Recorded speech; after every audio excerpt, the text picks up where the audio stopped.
MOUs on the COVID research. At least 8 countries have signed protocol, और उस protocol पे research अभी बहुत सी कंट्रीज में शुरू हुई।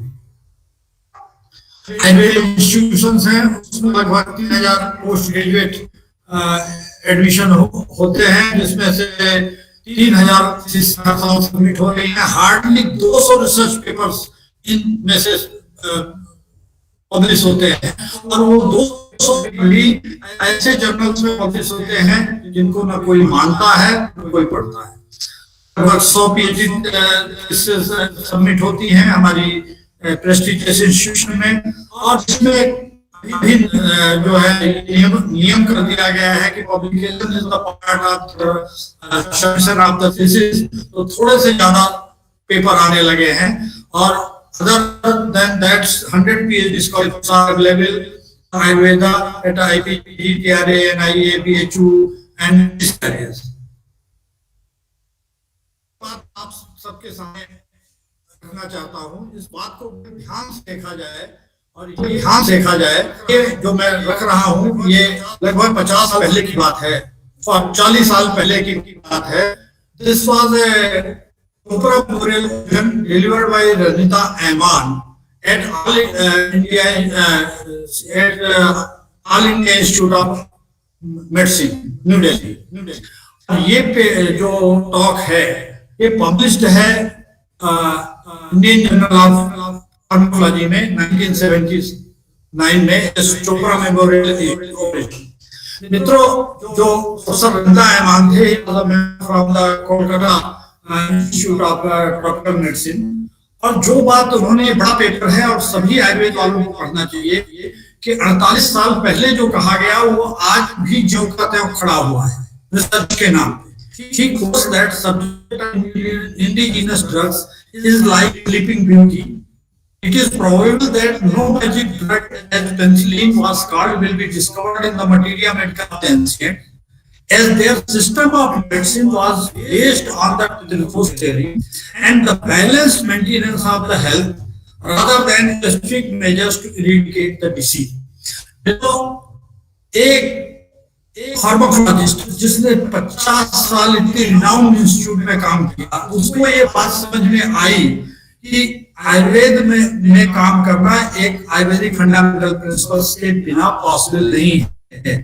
जो आज 50 साल के बाद भी मेरे मित्र डॉक्टर भूषण पटवर्धन जैसों को कुछ छोड़ के साइंटिस्टों को और सभी को किसी के समझ में नहीं आता, पता नहीं वो इस सब को किस नजरिए से देखना चाहते हैं। अब बात है रिसर्च मेथोडोलॉजी की। मित्रों, जो रिसर्च मेथोडोलॉजी अडॉप्ट रही है वो आयुर्वेद के लिए यूजफुल नहीं है।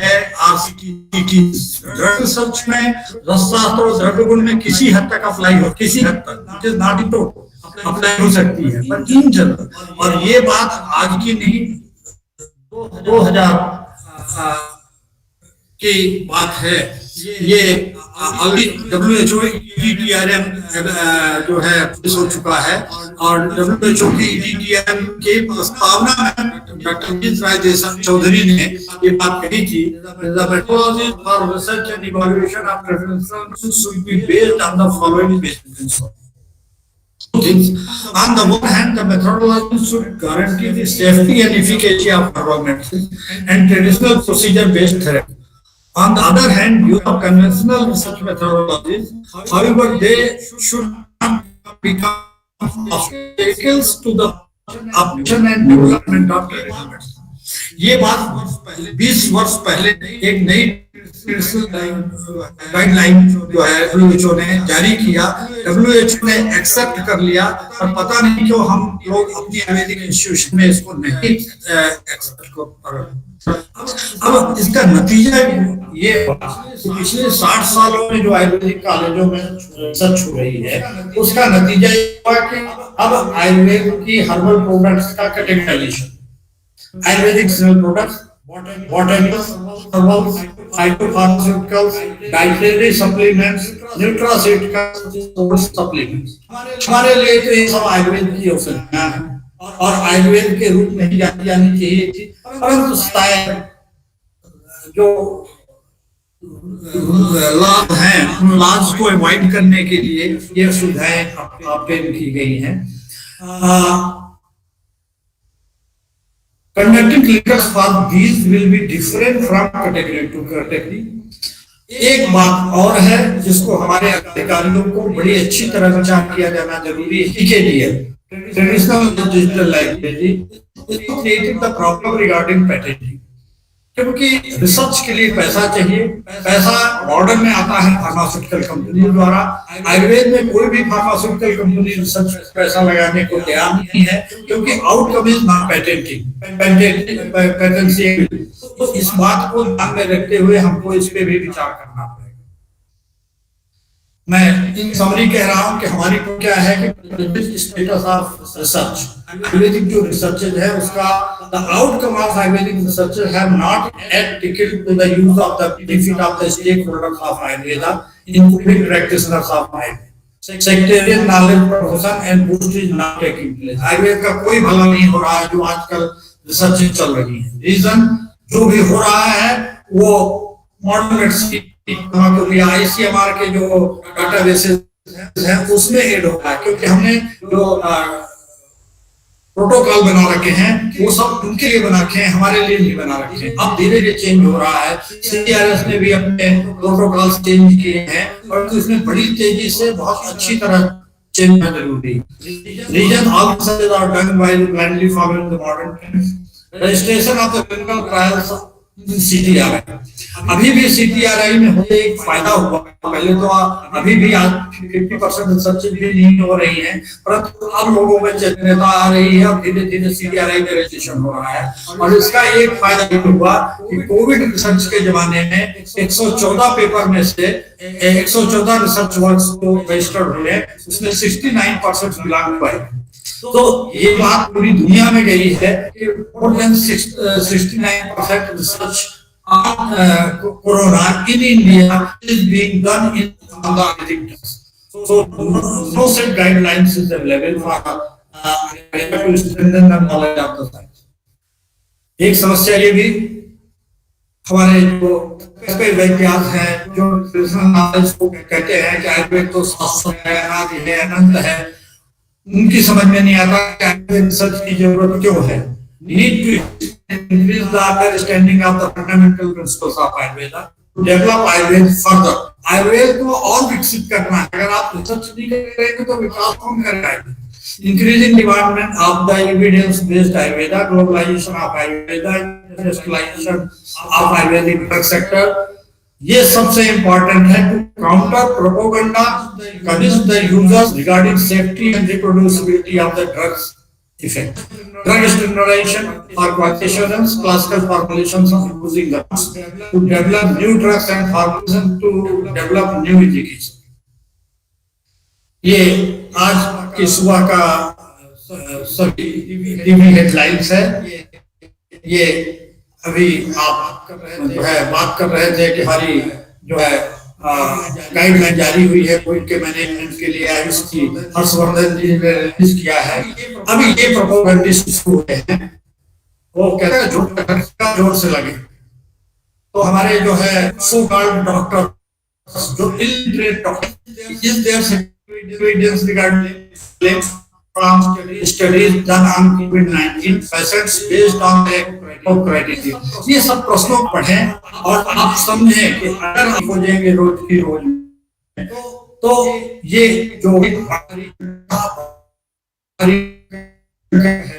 है डॉक्टर्स का वो आपकी बात को नहीं मानेगा। इसके हमको सबसे बड़ी जरूरत है कि करें। ये अलग बात है वो जो मेडिसिन यूज कर रहे हैं उनमें से किसी का कोई भी स्टैटिस्टिक डॉक्यूमेंट्री एविडेंस अवेलेबल नहीं है। WHO ने एडवाइजरी जारी की दी है नो इथ्रोसिन money the toxic is not useful in the management or the prevention of this. So परंतु वो अपने प्रमाणों को नहीं मानते, अपनी मेडिसिन के प्रमाणों को WHO को जर्नल्स को वो नहीं मानते हैं।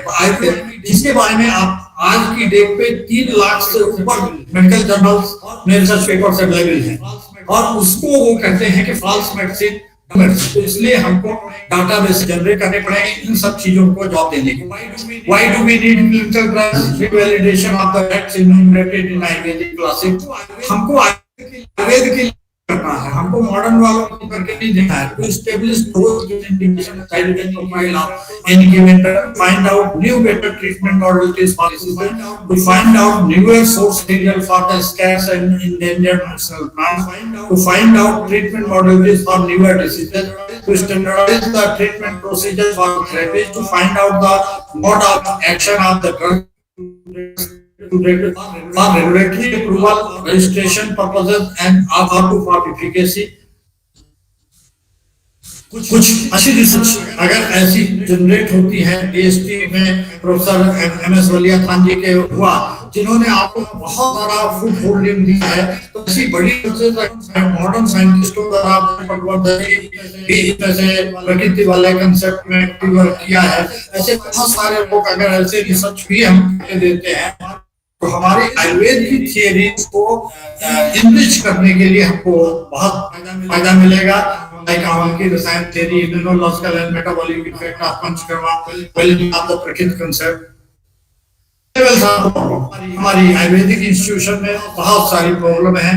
Status of institutions conducting research in Ayurveda, less than 10% institutions are only at present in the position of do some research. Expertise of the human resource, knowledge of the human resource is very poor. Research guides and scholars have no knowledge in the thing. So this type of the program should be a regular entity, and we should train the research guides, financial support and format of the protocol Ayurvedic। बात मैं फिर से बहुत सारे मंचों पे बार बार कह चुका हूँ, जब तक आप टीचर को नहीं पढ़ाएंगे तो स्टूडेंट्स को पढ़ाने से कोई काम नहीं होगा। So there must be a qualification for the teacher, supervisors and co-supervisors for the research, and they should get annual training in the research protocol, and they should pass some examination at some level. If now CCIM has been improved as a new commission, and if they can do this and if they can create that, there must be an examination which is to be passed for getting the guides। किसी का कोई publication नहीं है, अगर publication है भी तो that is coming as an authorship presented to them by their student। Linking research experience with career avenues may be immensely helpful, keeping the faculty on track and motivated for keeping them update in the field of research। हालांकि modern medicine में ये बिल्कुल नहीं होता है।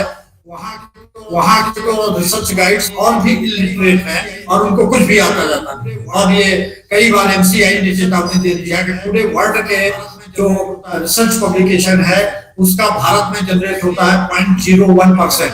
तो इसलिए हम मेडिकल वालों से कंपेयर नहीं करें, क्योंकि मेडिकल में काम करने के लिए पूरे विश्व का लाखों मेडिकल डॉक्टर्स लगे हुए हैं, जिसकी कमाई हमारे इंडियन इलिटरेट डॉक्टर्स खाते हैं।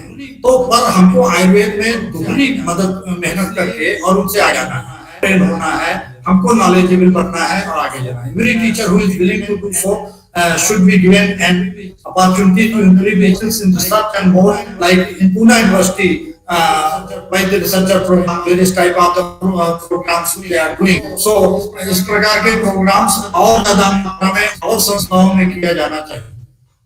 फंडामेंटल प्रिंसिपल्स ऑफ जो मनोज मिश्री जी कह रहे थे, जब तक आप ये सब कुछ अपने सीआरएफ क्लिनिकल रिसर्च फॉर्मेट में नहीं डालेंगे तब तक वो आयुर्वेदिक रिसर्च नहीं कहलाई जा सकेगी। Consideration of the practical consideration of dosage variants of diseases, status of post of अवस्था, appropriate understanding of the Ayurvedic clinical terminology, interpretations, dose, various timings, औषधि काल, अनुपान, सरपान, पथ्यापथ्य, डोजेज फॉर्मेट। कुछ ये है जो आगे हमारे विद्वान लोग बात करेंगे।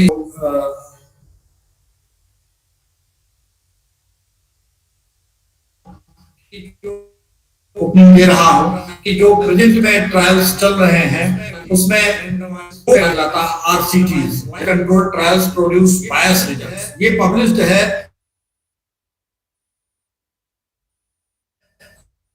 2018 में एनल्स ऑफ मेडिसिन में। एंड मित्रों, इसमें इनकी थोड़ा पढ़े what they did. These 10 RCTs studies with the highest number of citations in any journal were identified by Scopus, the largest data journal में highest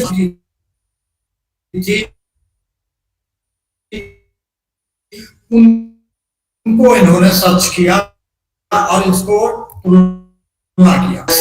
Limitations not yet thoroughly discussed in existing studies that arise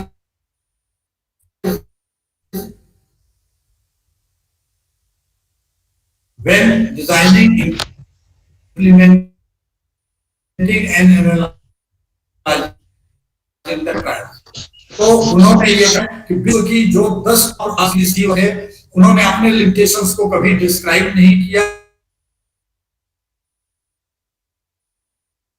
तो ये तो जो world की best RCTs हैं उनका है। तो why we pushed to that system was pragmatic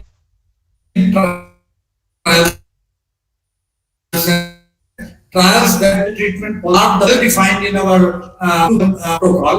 Still we are talking about the improvisation of this such situation।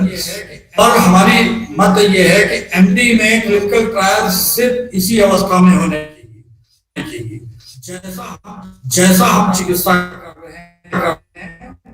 रहे हैं वैसा हम उसको डिफाइन करें, उसको हम फॉर्मुलेट करें और उसका रिपोर्ट करें। आप रियल लाइफ में भी कंट्रोल ट्रायल कर सकते हैं। वो आगे ये देख लीजिए, ये पेपर मैं आपको रहा हूँ जो आज स्पीकर भी है enlighten you in paper double blind and there इन्होंने सब फ्लेक्सिबिलिटी किया है आयुर्वेद को जो चाहिए पोस्ट के अनुसार डोज सब कुछ किया। उसके बाद भी इंटरनेशनल इसको थोड़ा दिमाग लगाएं और हम इस प्रकार के बेस्ट प्रोटोकॉल डिवाइस कर सकते हैं लिमिटेड रिसोर्सेज में। आप उस पर कर सकते हैं, उस पर चर्चा बहुत होती है, वेल प्रूव्ड है। आप कह सकते हैं it has many overlapping functions and complexity has many possibilities the treatment and all it's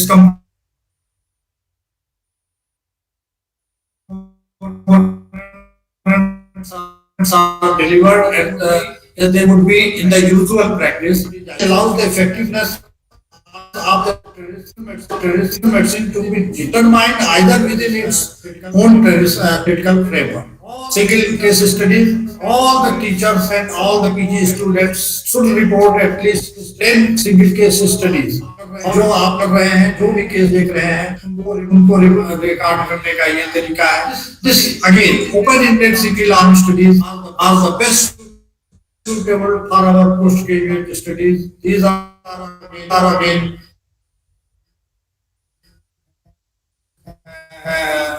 out there now जो उसके आयुर्वेदिक इंस्टीट्यूशंस में उनको करने के लिए create a consensual Ayurvedic research methodology इस पे लगे हुए हैं। WHO ने पिछले साल जामनगर में एक वर्कशॉप किया था where they agreed to divide the 2000 ED format. Now it is under the process, may be upgraded। The holistic approach to treatment to be in the individualistic approach practice to be incorporated in CRF and clinical trial data, and this is the basis of the practice national grading system terminology provision of ICD 11 compliant which has already been done by CCRS, incentive for doing regular in-house PhD, award for publication of the best Ayurvedic data and regular roles to the individuals and level. I am quoting this presentation for just discussing the things, summarizing the things. This paper with Professor KJ from the Hassan. What he did, review of the postgraduate and doctorate thesis titles was done at Research in Ayurveda, searchable online directory of PG and PhD thesis written by me and Dr. Girish. This is available online. At present, nearly 25,000 titles are available. So what we did in the searchable format, online directory was searched with the following terms: Madhumeh, Prameh, diabetes, mellitus, type 1, type 2, non-insulin dependent, diabetes mellitus, मूत्र विकार, ओजो में hypoglycemia, anti-hyperglycemic activity, प्रमेय हर अब देखिए एक चीज आपको देखने के लिए हमने हमारे आयुर्वेद में लिबर्टी इतनी है टर्मिनोलॉजीज की, हमने इतनी टर्मिनोलॉजीज यूज की है कि इन सब सर्च करना पड़ेगा आपको एक्चुअल समझने के लिए. What was the result? Nearly 600 something, 682 theses were found, and out of that only 127 was study or controlled studies. 400 were uncontrolled studies. 130 was the studies done. 26 were the service. यहाँ पे हमको बताना ये है कि देखिए सबसे बड़ी प्रॉब्लम ये हो गई है, जो मेरी पर्सनल नॉलेज है और जो मैंने इस रिव्यू के समय देखा हुआ है, नियर 2 हिस्सों में साथ में मॉडर्न मेडिसिन भी यूज की गई है. Less than 10% theses have mentioned this fact that already the modern medicine is either alone or comparative or intra-group management was there.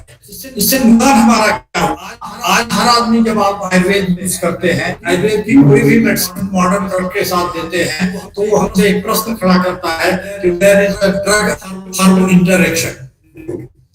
आपने 200 हिस्से कर डाली हैं, परंतु वो आयुर्वेद के किसी काम नहीं आ रहा है, मॉडर्न साइंस के किसी काम नहीं आ रहा है, रिसर्च के, क्योंकि आपने मिशन की तरह जो है टाइटल नहीं किया कि हमारी जो हिस्से हैं उन हिस्सों में मॉडर्न ड्रग्स भी यूज की.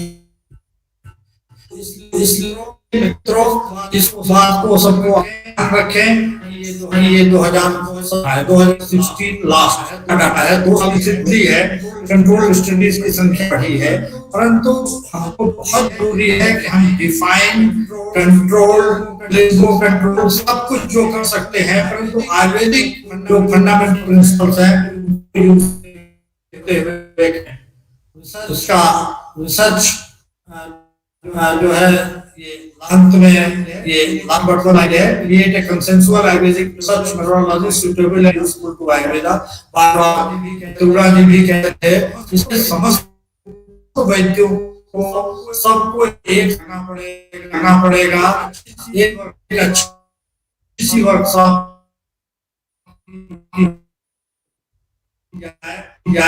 and as the WHO is favor, we can get methodology बना सकते हैं जिसका WHO अप्रूवल होता रहेगा, वो बाद में आएगा क्योंकि WHO की अपने एक सिस्टम और अभी हमको तैयार करना पड़ेगा. Preparation of the ICD-13 compliant classification of this, mandatory publication of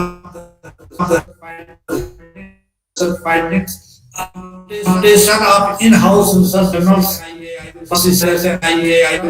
etc. Make mandatory the research training yearly updation and compulsory.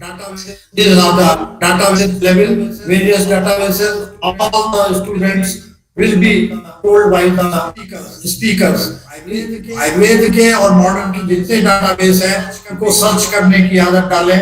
जब भी उनसे कहो कि जो है सीरीज बनानी है तो वो उठा अपनी लाइब्रेरी की दे देते हैं. बहुत होता है तो हमारे द्वारा दिया गया सबसे दिन लिख लेते हैं. तो उसके अलावा भी आपको पब्लिश्ड डाटा रिव्यू करना बहुत जरूरी है, क्योंकि आपकी जो पहले वो बनाना है हाइपोथेसिस को सपोर्ट करने के लिए आपके पास सफिशिएंट जो है एविडेंस होना चाहिए. So thank you. I tried to rush down the presentation and give you the things so that our knowledgeable, all the speakers will guide you in this regard, and they will give you the required knowledge in this regard.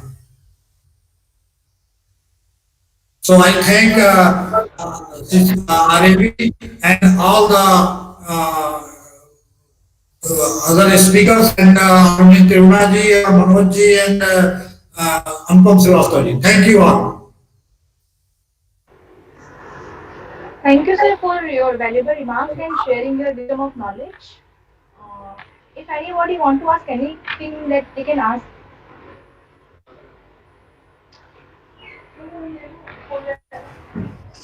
हाँ sir, मैं पूछना तो नहीं चाहती हूँ, लेकिन हमेशा की तरह आपका lecture every time there is something new to learn, there are some new access, and it is always learning experience.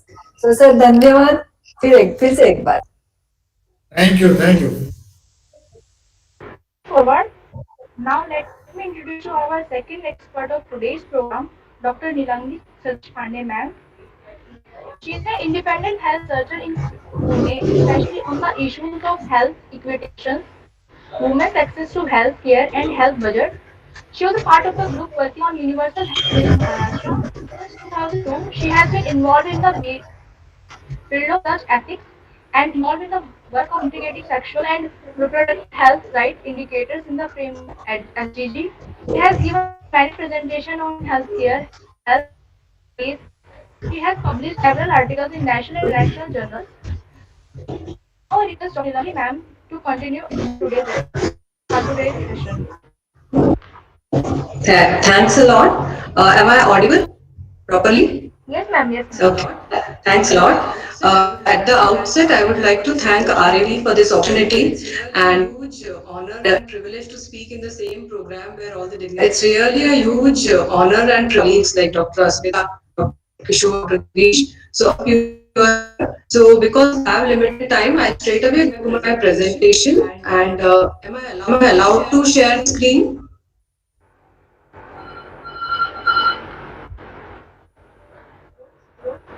And the screen is not visible. Okay, I just.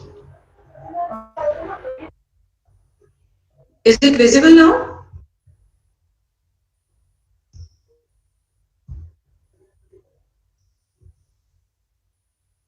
No, ma'am. Just click on the three dots, then share your screen. Okay, just a second. I'll share.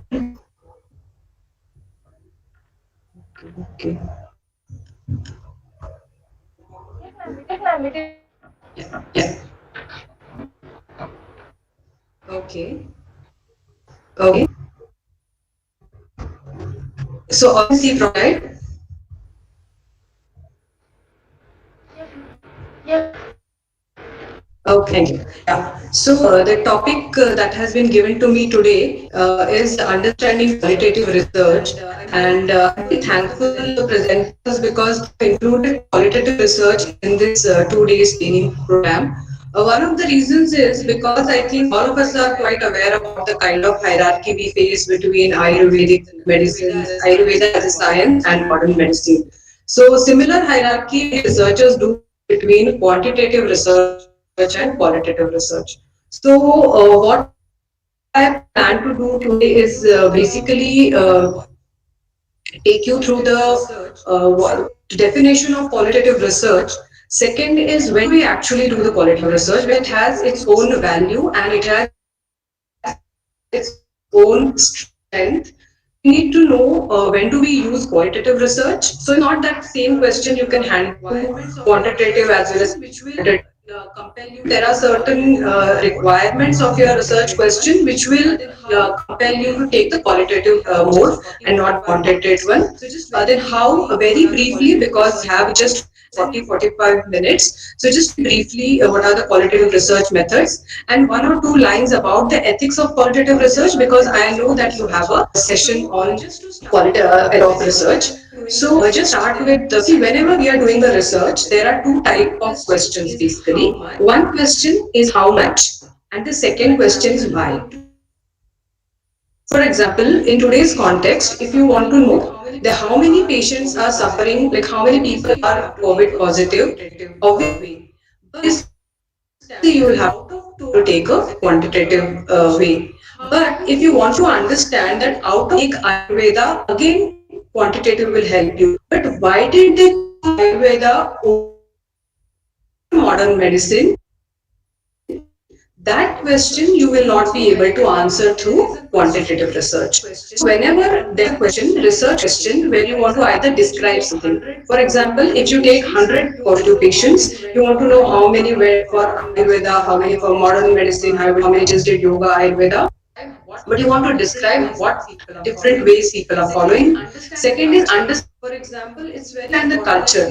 For example, it's very important, like we know that we say that in Kerala more people are using Ayurveda or Ayush is more acceptable in Kerala. So now that's a culture, cultural thing. So for to understand that, for example, your respond they have a particular perception about whether Ayurveda is effective or not. And as you know, many of the modern medicine they feel that Ayurveda is not based on any research and so it is scientific research and so it is not. It is just like we say, it is just arbitrary kind of they feel. That is their point. So if you want to study what is the point of, I think what we have to go for is the qualitative research. The second important thing is the qualitative research is very important to get a holistic understanding of any event that is happening. For example, I will take all the examples from the current pandemic because I think that is all we are living through it and so we can very easily relate. So now if you want to really understand how life has changed over last 6 months, so quantitative research will not help you. What you need is a very good qualitative research where you talk to people from different strata. For example, you talk to students, how their lives have changed. You talk to the teachers, you talk to the housewives, you talk to people who are in the IT, you talk to the doctors. So everybody is living a very different life compared to what they were doing in last 6 months. So you want to have a comprehensive and holistic understanding as compared to what they were doing before March. So when you want to have a comprehensive and holistic understanding, it will be important to you. Point is, you see, I have highlighted it's flexible and iterative. And I think this is the beauty and strength of qualitative research. Well, I start off with some research question that I want to find how the life of a student has changed in last 6 months.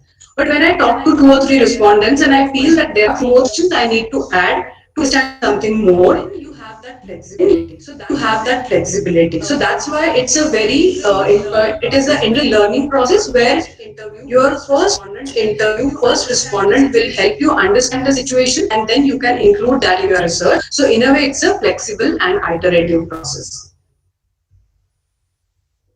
Now, this is a very important question, I think, which as a researcher, we should know that when do we use a qualitative and when do we use a quantitative research. And I think in a way, because this is good, because most of us are largely trained to do a quantitative research.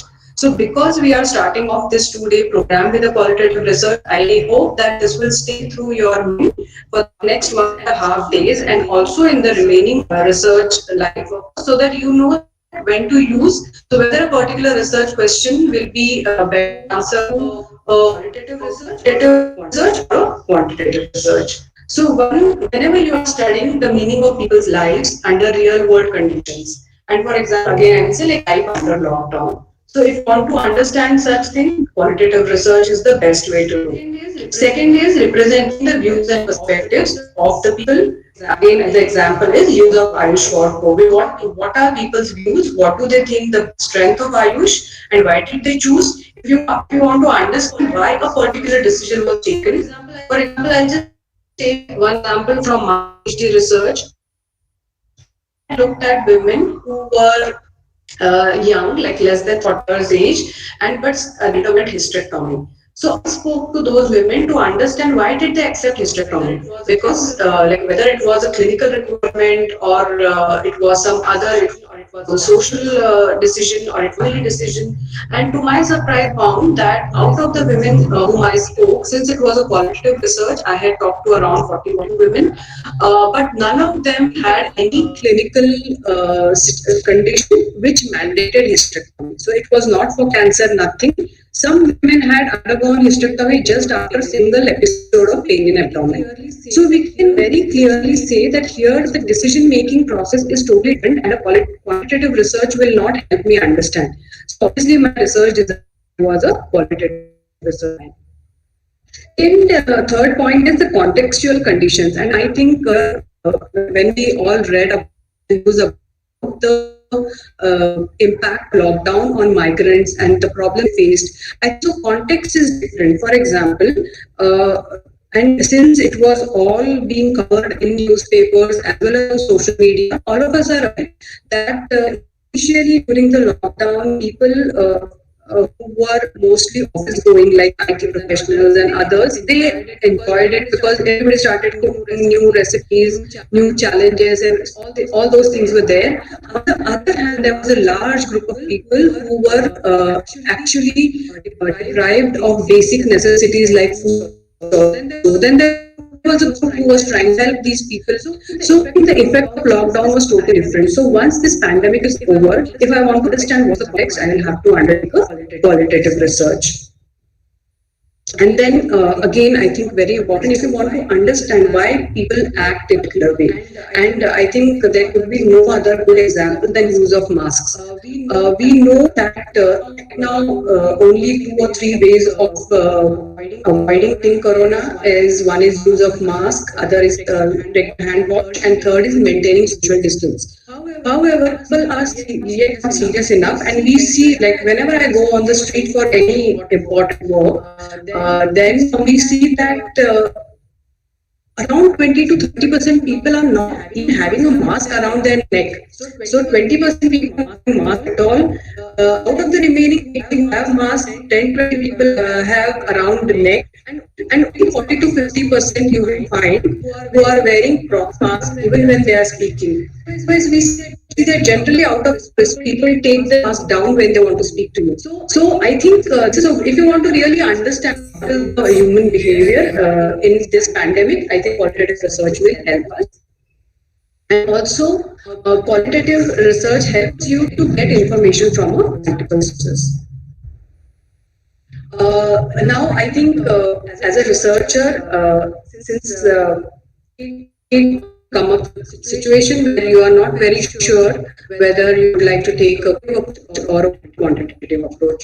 So here are some guidelines about when do you take a quantitative approach and when do you take a qualitative approach. There are many more methods in qualitative as well, but I have just mentioned survey approach for example here. So when the situation is totally known to you. For example, like we are saying, in the current situation, none of us had ever thought, even on 15th March, people would have told you that something like this is going to happen on 15th, like on 15th April, your day will be totally different. We wouldn't have believed, but that has happened. So when the subject matter you are entering is totally unfamiliar, it is better to start off with a qualitative research. When you get a little more familiarity, you can then investigate the quantification part through a survey approach. Second, it is little related to the earlier terrain, but also you want to find out, for example, like I am saying, that use of Ayush. You are exploring, and quite a few papers now in Ayurvedic journal. Where, for example, recently I came up with a paper where in Himachal Pradesh, it is then you have exploratory research to understand what are the ways the promotion happening, how people are taking. So some of that part you have to do through a qualitative research. So I'm telling you that if you want to plan a quantitative study, that if you want to do a survey, what questions including your survey, a small qualitative study before that. For example, of students who come to Ayurveda and year. Now, all of us have gone through that, and we know that a large number is will, and for some reasons, either you get few marks less, or you don't have enough money to pay the private college fees. You come to a Ayurveda college, and then initially the first 1 year is quite tough, but thankfully there are more students now who are joining Ayurveda for the strength of it. But now, if you want to actually understand what problems students are facing in the first year in adjustment, many people don't know it at all, and then you have a on Sanskrit. They're supposed to learn so many shlokas. So there are so many things. So you want to do a big survey on the problems of students. However, what questions would you include? You can have a small discussion with 5-6 students, and then through discussion, they will tell you about what are the different problems. Then you can put those questions into your survey type question, and then you can administer that to the remaining 100 students to understand what is the problem. So, for example, your question is whether you have a problem with Sanskrit. If 70% students say yes, we know Sanskrit,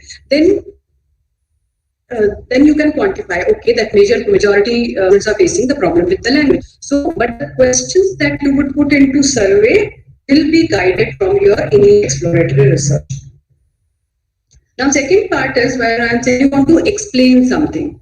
Yeah, so you have a finding. For example, we'll take the recent example of that. If we know that a large number of people are actually following or taking Ayush, they're following Ayush guidelines.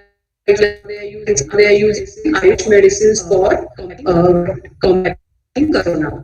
So once you have that finding, that okay, 70% people have used either one or the other type of Pada, 30-40% people have gone for pranayama and all those things. So now you want to explain, you want to understand why did they choose it. So to explain your finding of a quantitative, so the point you're trying to make is either you can start off your qualitative and which will help you to design your quantitative survey, or the other way is when you have a quantitative study, you have some finding in front of you, but you don't know what is the reason why people don't use or why people use. If you don't know and if you understand, then you have to follow it up with a qualitative study. Then the second is, like I said, if you keep in mind whether your question is how much or how. Okay, so one question is how much will be, that is the numerical part will come through your quantitative, whereas how and why, these two you will understand only through the qualitative part. So giving into your numbers will come through the qualitative part.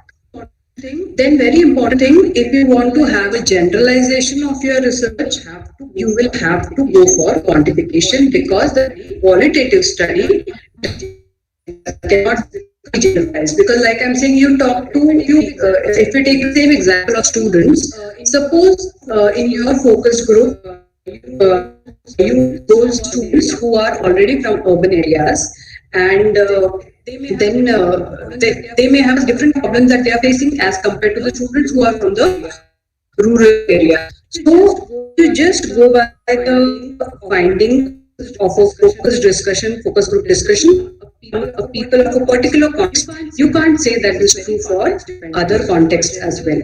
So I think this is very context dependent. So for generalizability, you have to go quantitative, and I'm sure it's half days will adequate amount of on the quantitative part. Then like I said, if you want to do this different or different age groups, you will have to go for quantitative study. Now this is little bit of philosophical. From a philosophical perspective, I will spend 5 minutes on this, because I feel that for an Ayurvedic clinician, the qualitative philosophy is much more close to hearts, because like we believe that each individual is a different. So we know that each individual, Prakriti will determine whether a particular medicine is useful or not. So we see people as a common category, that everybody with hypertension will be given this medicine. So that is not the way we look at it. Similarly, the qualitative research believes that reality is socially constructed. For example, my reality is different from your reality, and again, I'll take the example that my reality as a person who has a roof, who has enough food, and who has internet, Wi-Fi, electricity. So my experience of lockdown is totally different from somebody who doesn't have a home, who doesn't walk 100 kilometers. So I think this is very important. So reality is socially constructed is what qualitative researchers seen, and qualitative research believes that, whereas quantitative is you have to arrive at subjective reality and it is independent of context. So that the quantitative research believes. Again, I said qualitative is a holistic research. It is more close to us Ayurveda and easy to understand when we say holistic, whereas quantitative is more advanced, like one-to-one kind of relationships. That is what we see in a quantitative research. Then, very important is also in qualitative, you start off with you say that through your learning device here. For example, when I'm doing PhD on young women who accept me, I didn't start off with any hypothesis that this is the reason why it accepts. When I spoke to them, I realized stigma and taboos we have around menstruation and the kind of restrictions women face that they can't and the kind of ways that they can't. So all those things also contribute to the decision for hysterectomy, because they feel that if there is no uterus, they don't have to follow these practice every month during menstruation. So that theory got developed that the social outlook of menstruation is also important determinant of hysterectomy. So this is how we do a research. Now, understanding the meaning of concept, again, if we take the example, social distancing is one of the very important contexts that we are concept that we are hearing last 6 months. But what do we mean by social distancing? It's a concept. So technically it has some meaning, but practically how people are following it. So I think some of these things we can explore through the qualitative study. Again, process oriented, qualitative is more process oriented, and I will take another example that a lot of work, and which is very relevant for our work, that different bodies who are working on Ayurveda research are doing a lot of different work to enhance the quality of research in Ayurveda. And everybody is like, even RAV is part of it, then All India Ayurveda Institute is part of it, then different bodies are working differently. So to understand what is that process to get more visibility to Ayurveda research or get more validation for Ayurveda research, I think the process we'll have to understand through a qualitative study. Then again, like we say that qualitative research largely depends on the words we use. So when you talk to your respondent, it is very important to capture each and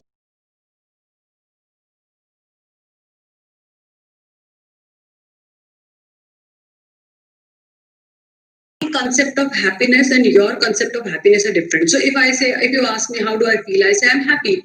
But what does that mean to me is totally different from what does that mean to you. If I ask the same question to all the 40, 50 participants who are here in today's session, I think their interpretation of happiness is going to be different. So this is the uniqueness also of this research. Having said that, now I think if we want to start a qualitative study, we need to have some basic personality traits also, I will say, and they are also required for research, the quantitative research, like you have to be really meticulous. All those things are there also. But over and above that, I think what is important is listening skills. And by listening, many times, even as though I am a qualitative researcher and I'm trying to learn qualitative research and do some of the studies, we often are in a hurry when we are listening to someone. We are often in a hurry to draw conclusions or think about what the person will say next. So we need to really get that skill of listening very patiently and not giving our own. For example, I will give you a very different example because I don't know any example from Ayurveda as such. But recently we are doing a study where we are looking at reproductive histories of women from vulnerable groups. And one of the vulnerable groups is sex workers. Now you can imagine that if I'm talking to a sex worker who is telling me her experience of sex work, uh, if as a researcher, if I'm not objective, in the sense if I bring my perspective about sex work into it, obviously when she says that, oh, I had first client, so I will be, oh my god, those kind of reactions may come up. So this is not expected. When you are doing a research, a qualitative research, I think it is very important that you keep your own ideas, your own perspectives aside and listen to what the respondent is saying. Then you have to really be a very good interviewer. I think what will, because in survey it is easy in that sense because the next question is given. So what you have to do as a researcher is you have to follow the tool, because if she tells me a story, I have to follow that a story. Whereas if she tells me something that, so I think that is the skill you require, that what question to ask so that I get the answer to my entire research question. Then, like I said, because it's an iterative process in a quantitative research, and I have another slide which I'll come in 2 minutes, but then a lot many things are happening parallelly in a qualitative research. Like you are also doing literature review at that time, you are doing data collection, you are analyzing data. All these three things happen at one time, and I think that is what is required. And I haven't written here, but I think it is very important to be creative also, because some things you can capture just through a photograph. So you don't need to actually do an interview if it's through a photograph. For example, status of public health facilities, or I will take one example of Ayush. Now we know that government had two different strategies. One was standalone Ayush clinic, and the other was co-location. So if you just want to understand the difference between services provided by a standalone Ayush clinic and a co-located Ayush clinic, you can just go and see where is the doctor sitting, the Ayush doctor sitting, how much place that person has been given, whether that person, if that person gets the back of the THC or something, then obviously it is difficult for patients to go and reach there. So some of those things you can do by observation, and you don't need to actually do the interview. So that can also be necessary. Again, here is either group of people. You can say the lockdown as an event. So this can be a very good research, qualitative research topic. Yeah, and organizations, those organizations who are doing very good work, like case study. For example, if a particular organization brings out several research outputs based on Ayurveda research, then you can do a case study of that organization, that how that organization is successful in bringing out so many publications. This figure, I don't want you to read what is written, just want to show the linearity on the left side of a quantitative research, whereas cyclicity of the qualitative research.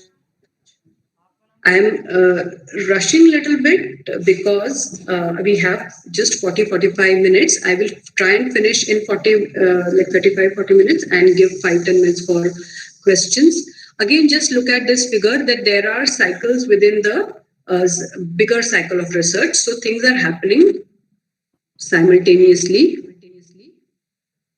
Okay, another very important thing, this is also in a way perspective or philosophical thing, that in a qualitative research, your respondent is not a subject. Yeah, so he or she is a participant, he or she is an informant, and also we have to understand that they are the co-creators of knowledge. So it's not just that as a researcher you know something and they are just giving information, but whatever knowledge is created, they have an equal stake. I think this is a philosophical position, and also as a researcher, when we go and talk to the people, it should be very clear in our mind that the other person knows more than, and I am here to learn. That is true for also, but here trying to understand their culture, it becomes even more important. So many times the research is done with the communities you are going to research. Mean that the research team develop methodology in their office, and then they go and talk to the people and come back and analyze. Many times when we are analyzing the research, you sit with the same communities, you tell them, okay, for example, if I'm talking to the women and I say, okay, you said you are happy, so what do you exactly mean that you are happy? So she will tell a little more. Or if you interpret it particular way, you have to ask that, I felt probably you meant this, is this right? So I think this process is very important, otherwise you will come back with a half a baked kind of knowledge about what the woman wanted to say. Now, I'll just take you through some of the other steps which are quite similar to quantitative study.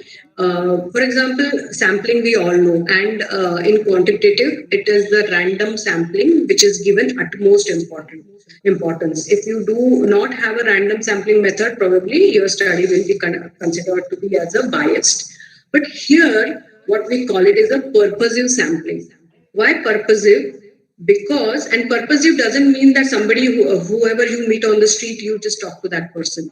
But purposive is, I want to capture a particular experience. Again, going back to my PhD research, if I want to talk to a woman who is in rural area, who is less than 40 years and who has undergone hysterectomy, this is my defining criteria. So purposely I have to go to a village and find out who are such women.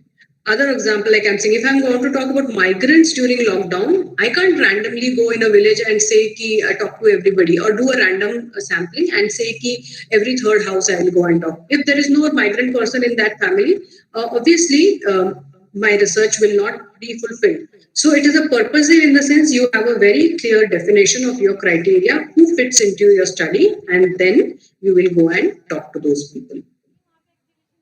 Second way is also quota sampling, which we do.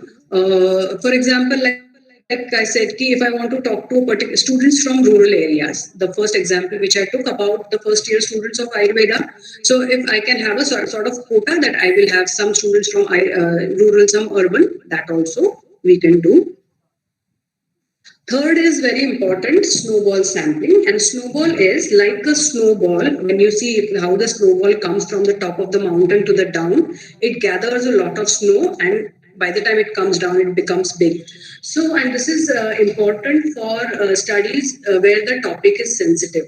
Again, because I have most of my experience in reproductive health, I take example from there that if you are talking to people who are homosexuals, LGBT, lesbians, gays, bisexuals, transgenders. So these communities, especially the bisexuals or gays, physically from outside, you will not know who fits into that criteria unless that person comes and tell you. And given the entire stigma around different sexualities, it is very difficult to find out who that person is.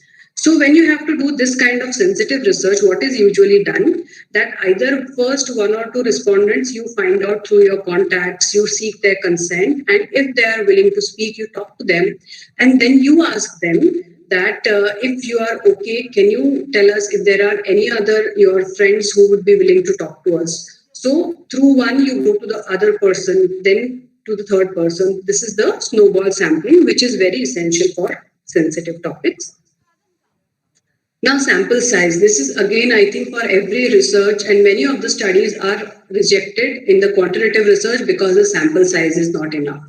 Because if you just look at 3 or 4, like 10 cases and then you say generalize, obviously that would be incorrect. However, qualitative is you don't start off with I'm going to talk to 10 people. You know, if you are talking to people and you reach a point that is called as saturation, like then you realize that same information is coming. There is nothing new getting added. So when you reach that point, you say that, okay, now I'll stop my data collection. So you can understand that you can't start off with everything decided in the beginning. Many things will unfold.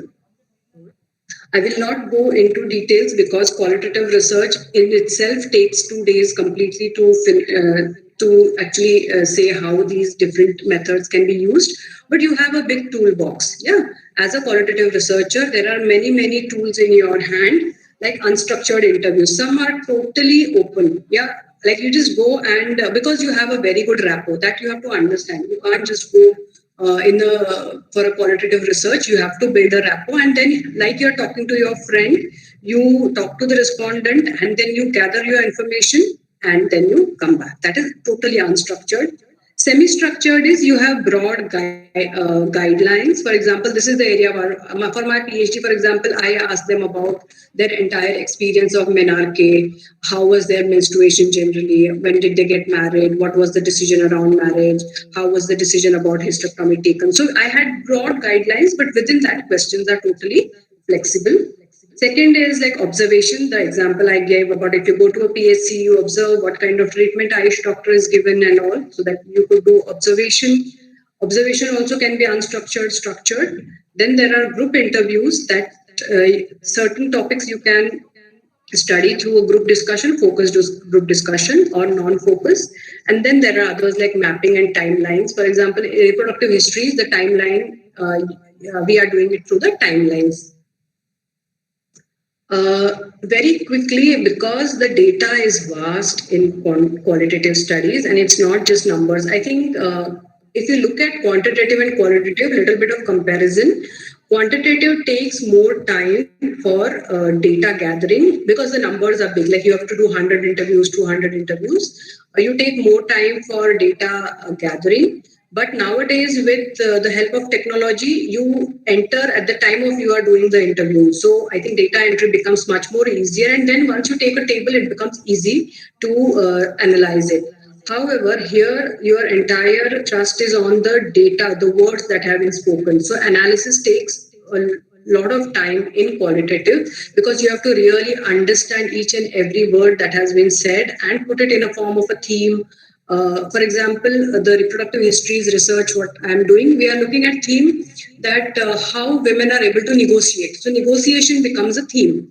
Or for example, if I take the same example of first year BMS students, you can see that what is the vulnerability. So who are the students who are more vulnerable? For example, rural students, tribal students, students from a poor households. So are they more vulnerable? So vulnerability becomes your one theme, and then you look at that how these students are coping to this new environment of Ayurveda. So the coping becomes your another theme. So this is how you actually analyze your data.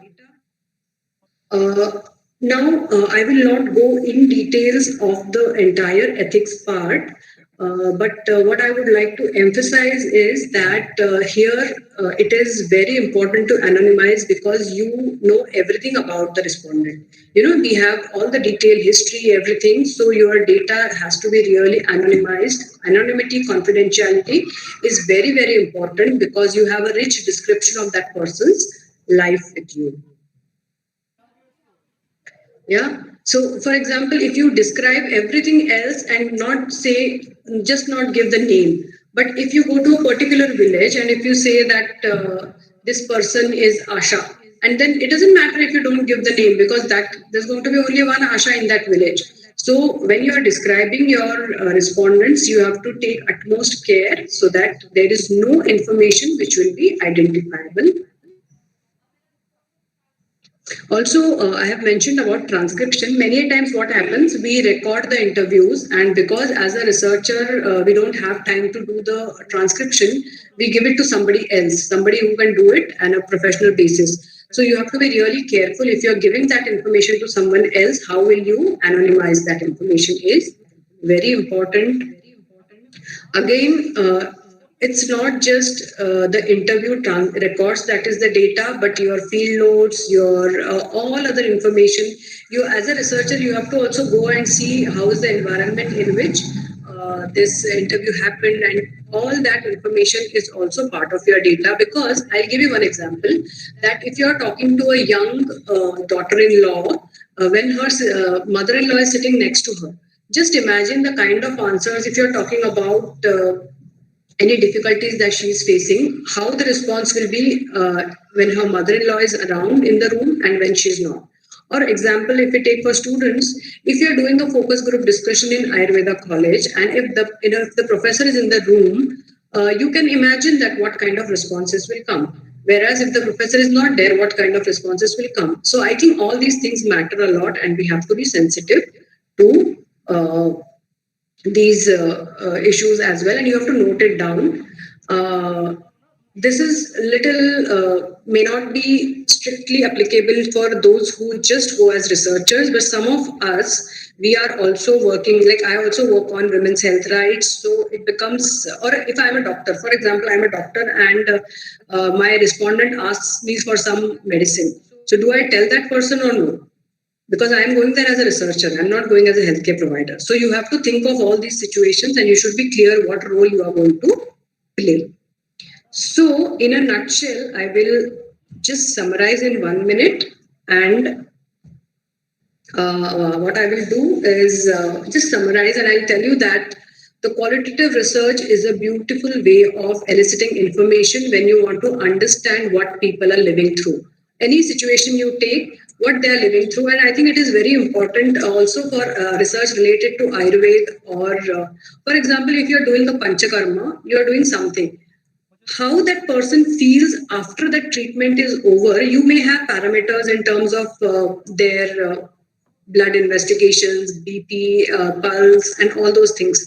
But beyond that, there is some difference between how that person felt, which is unique to that person. You cannot capture it because we are not robots. We are not a machine where you give panchakarma, you give 21 bastis, and the result will be same. 21 bastis will have a different result for each person.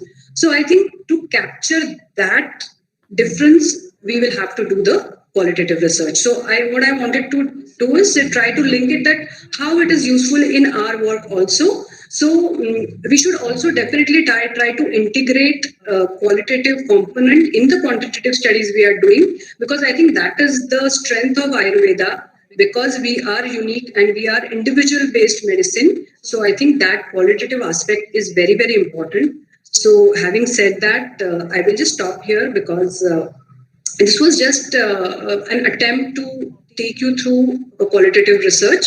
And if we have time, we can take questions for 5 minutes. I am aware that we have already crossed the limit, but if there are any questions, I will be happy to respond. And once again, thanks a lot for this opportunity. It's a huge honor and privilege.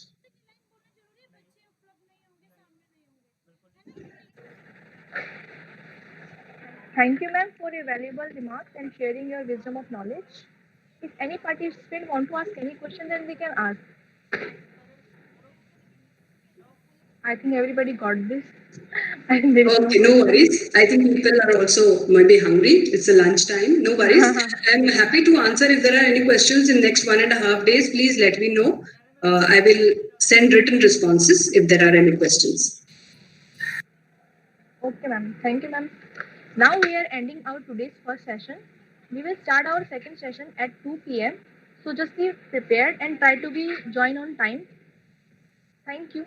Thank you. We will meet after break.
लेके आया था MP डालने के बाद? कुछ लेके आया था? चलो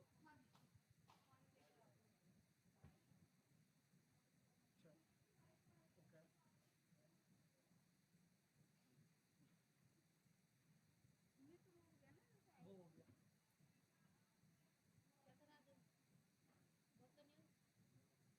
कुछ काम ही नहीं है तो और क्या।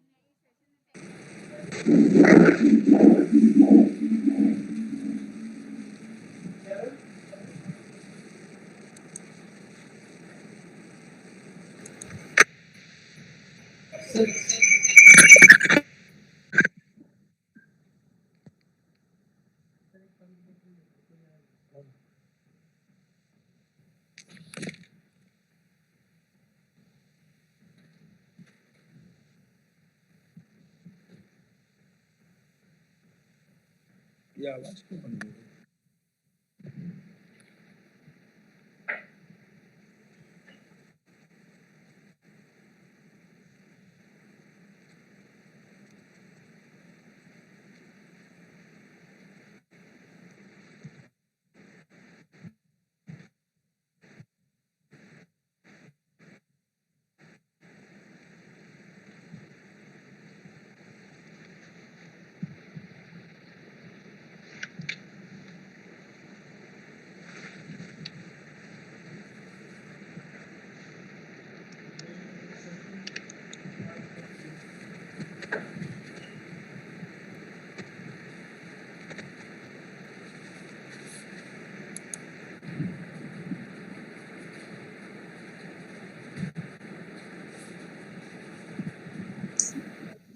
अनुपम अभी है ये कि खत्म हो गया? सर हेलो है कि खत्म हो गया? सर, कनेक्ट हुआ है लेकिन कनेक्शन बीच में लॉस्ट कर गया सर। है? सर कनेक्शन एकदम से लॉस्ट कर गया। हेलो अच्छा, कनेक्शन एकदम से लॉस्ट हो गया है सर। खत्म हो ही रहा था सर। एक बार सर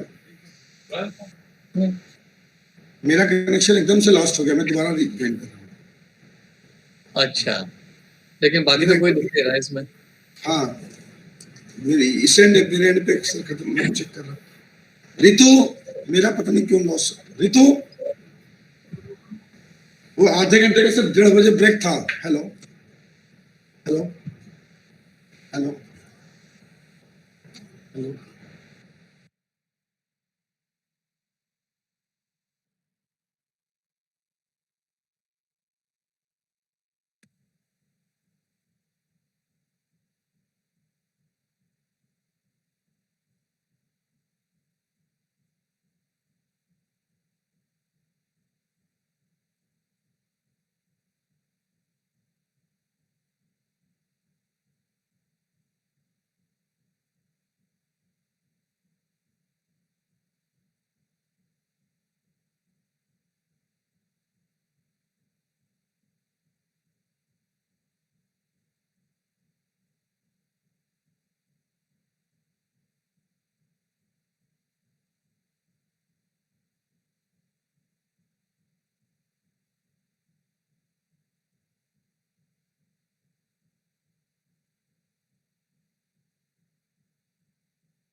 हमने क्या गूगल मीट खुला हुआ है?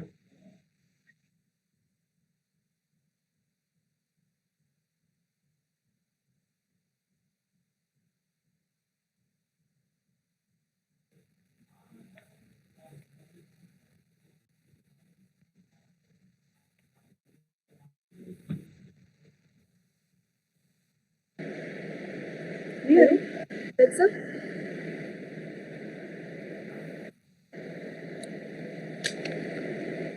But sir, am I audible to you?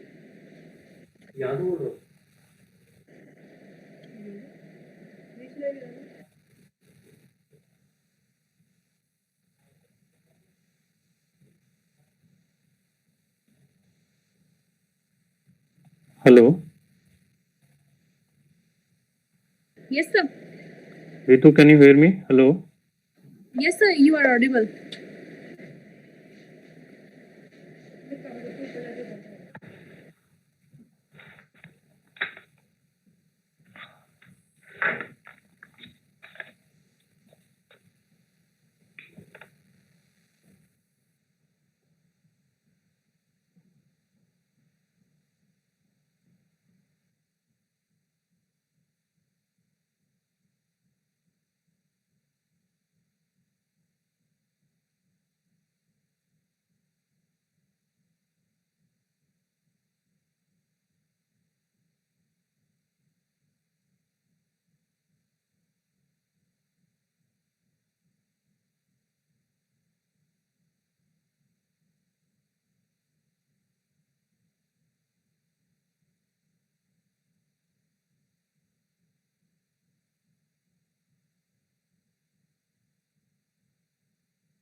Hello, hello, hello.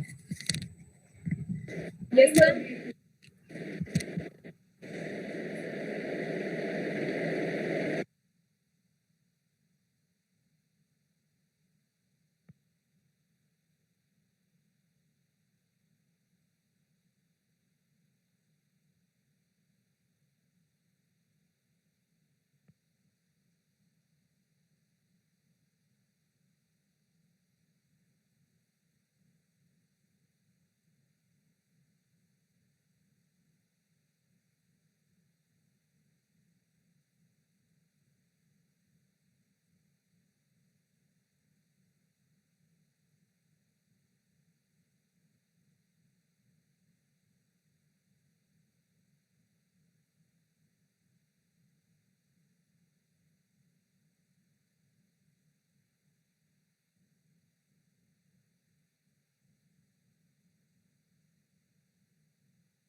Dr. Ubaid. Dr. Ubaid.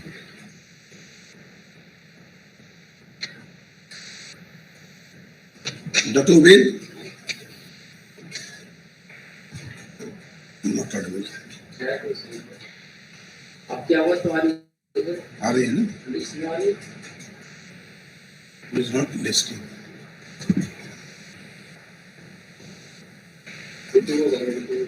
Ritu. Yes, sir. Yes, we can start with the presentations now. Within 3 minutes, 3 minutes. Give more 3 minutes, then we can start. Okay, sir. Because let's start.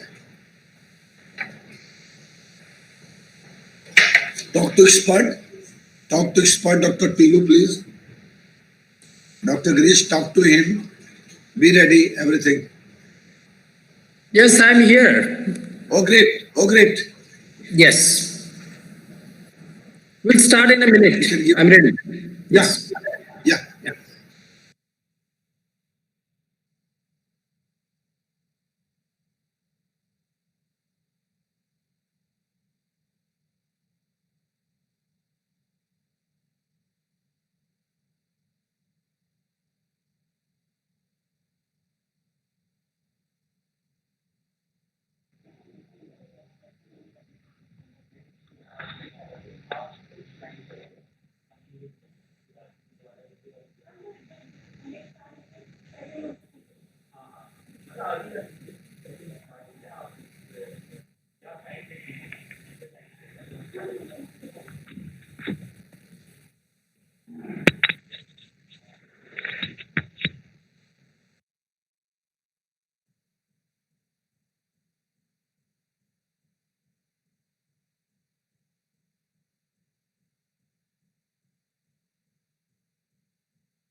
Welcome back to all delegates and experts.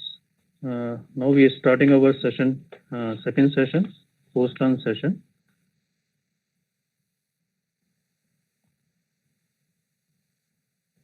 First of all, I will invite Dr. Grace Tulu, sir, who is our guest lecturer here.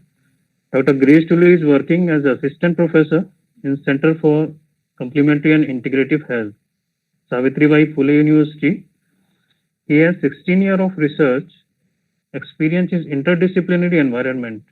He started research careers in ISHS, Pune, as Senior Research Fellow under the New Millennium Indian Technology Leadership Initiative.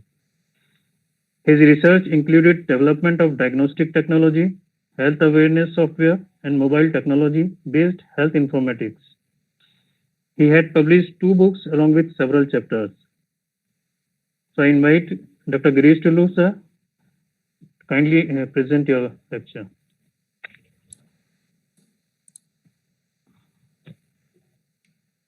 Dr. Girish Tulu, sir, are you there? Yes, I'm here. Okay, thank you. Thank you for this introduction, and we will start with this session. As I was told by Anupam ji, let us have this interactive session because. Hello. See, hi. Dr. Girish? Yes, am Dr. Girish I Tulu, sir, audible? can you hear me? Yes. Am I audible? Hello. Yeah, you are audible. Go ahead. Go ahead. Okay. Yes, Dr. Ubaid, any problem? Hello. Yes. No, go ahead. Okay, thank you. Thank you. As we are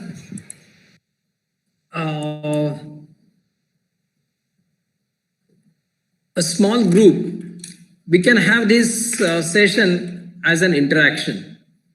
You can post your questions in chat box, and then we can discuss those questions or those comments, and we can discuss. Okay. And let me proceed with my presentation. Before that, I request the participants to share their areas of work in the chat box. Use chat box and state your areas of research or areas of work, clinical expertise. Please add in the chat box so that based on that areas we can discuss those respective aspects. Yes, we have 1 minute for this activity.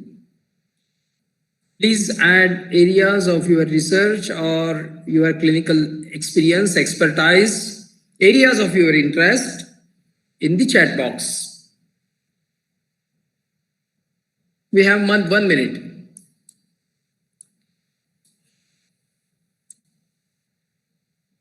Those who are joining, I request, please add your areas of research or clinical experience in the chat box.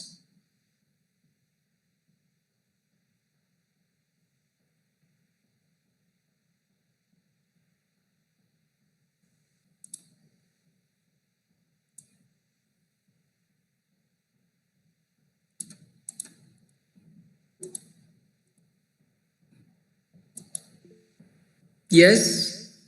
So Saish Gavas says male infertility, oligoasthenozoospermia. Yes, thank you. Namaste, Meera ma'am. Okay, and I request participants, not say resource persons, but you can add your areas in your yes. Great, we have plant scientists here. Medical major depressive disorder, somebody says. Thank you, Dr. Anjali. Okay, cancer, yes. Great. Okay, so we have Ayurvedic clinicians also in this group. And some of them, they really want to work on very interesting and very different areas. It is very good to see. Good. Ayurvedic biology, okay.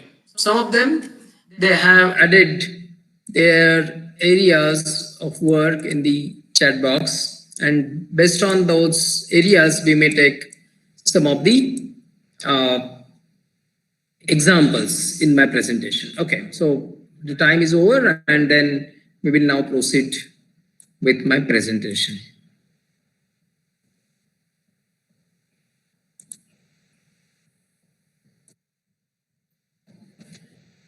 This was a topic allocated, that is protocol and guidelines for literature, drug and clinical research. With the permission of Anupam ji, I have just changed this topic as preparations for literature, drug, and clinical research. Of course, I'm going to talk about protocols and what are the protocols and what are the guidelines. Those need to be referred for these three types of research. But before that, let me discuss what protocol is. And as we know, when we write systematically what we want to do, that is a protocol.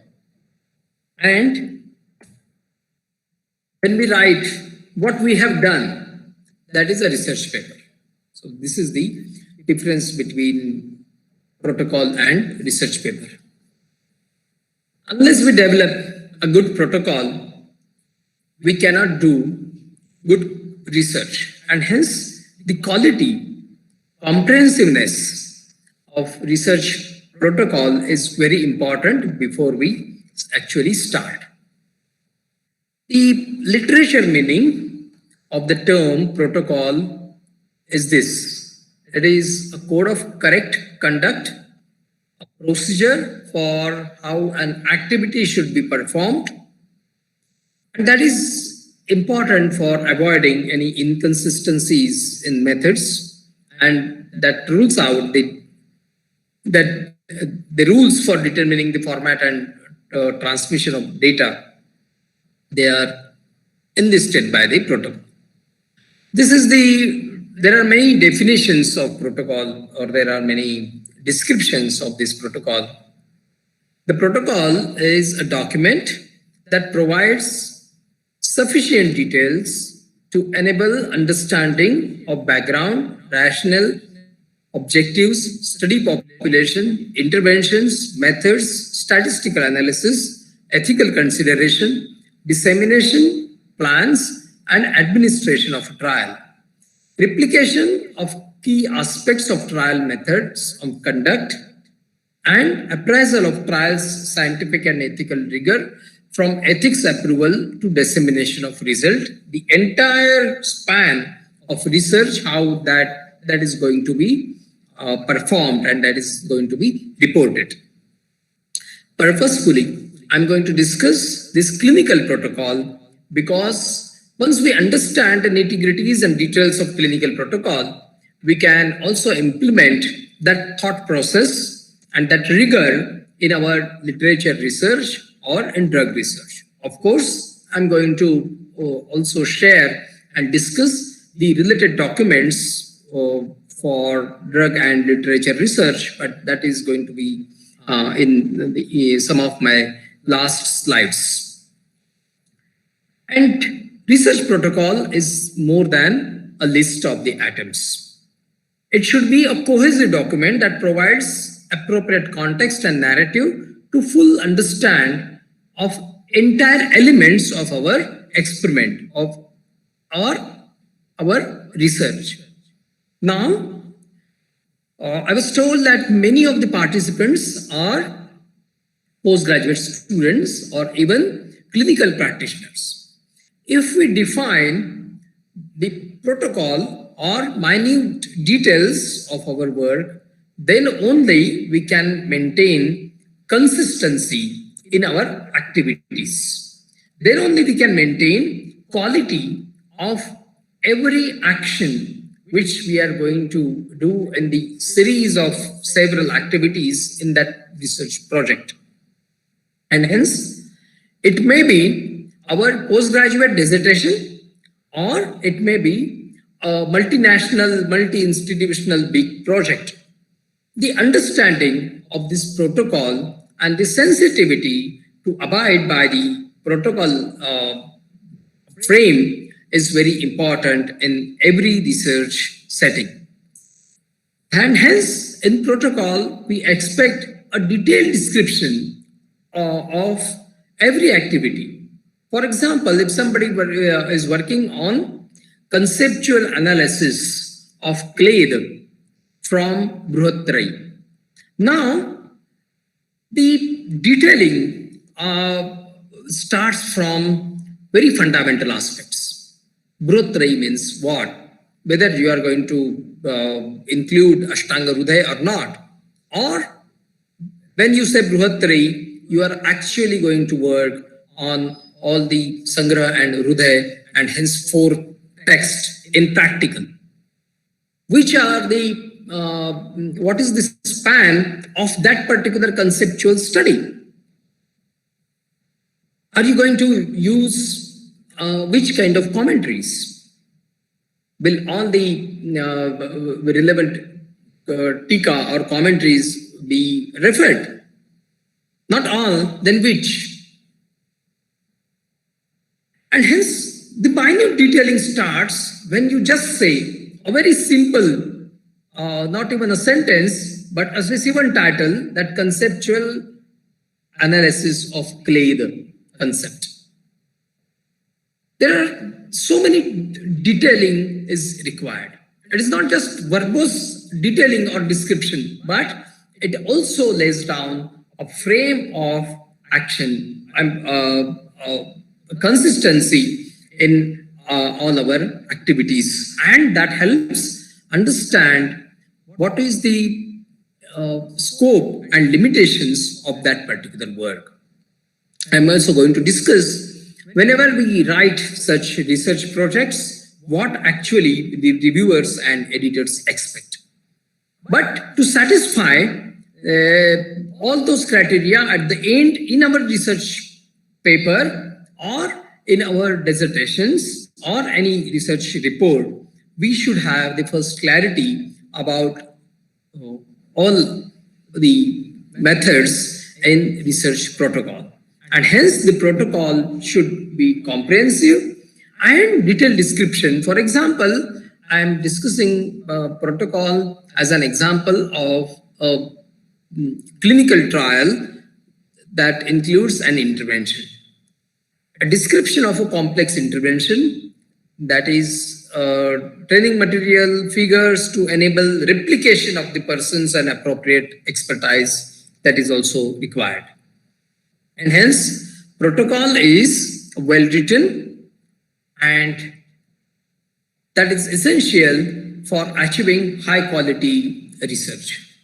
Time spent on writing a detailed protocol will avoid problems during the study conduct and will make the publishing results easier. A complete protocol is also essential for the study to be approved by ethics committee.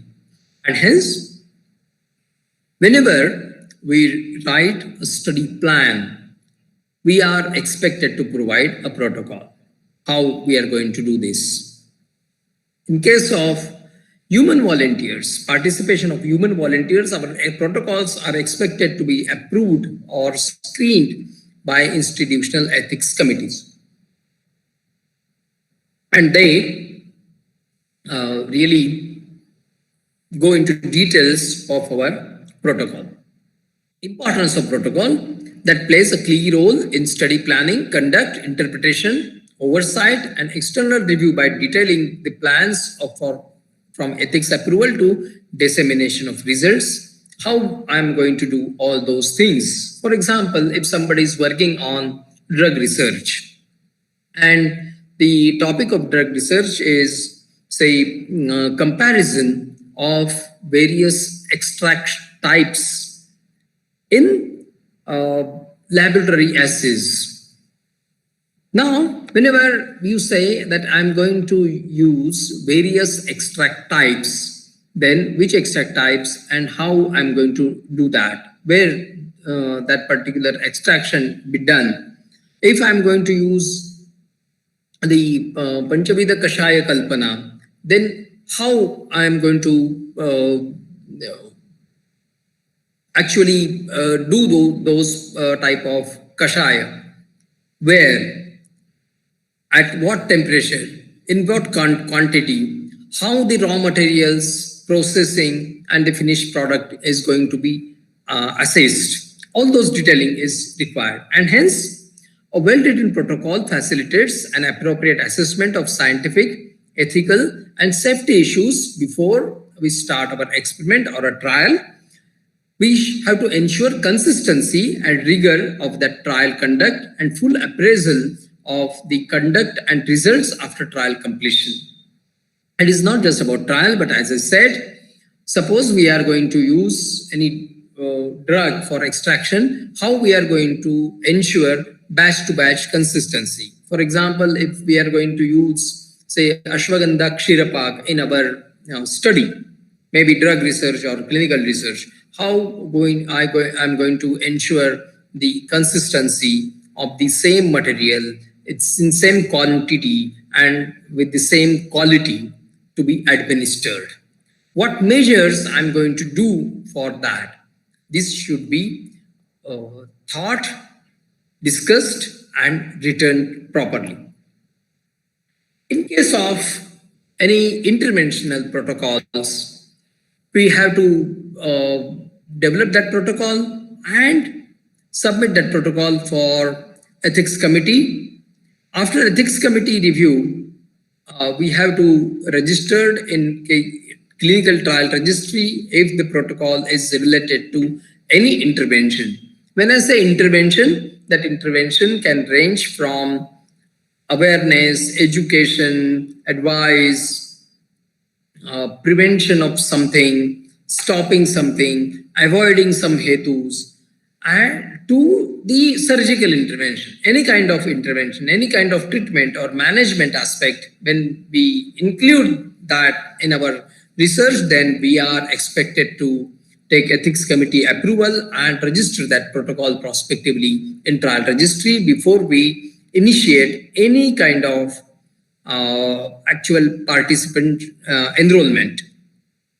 And this trial registry, then we can proceed for a recruitment or enrollment and conduct of the study, data analysis, interpretation and publication. Also, an external agency can also monitor our trial or our study process, and for that monitoring, the protocol document is necessary.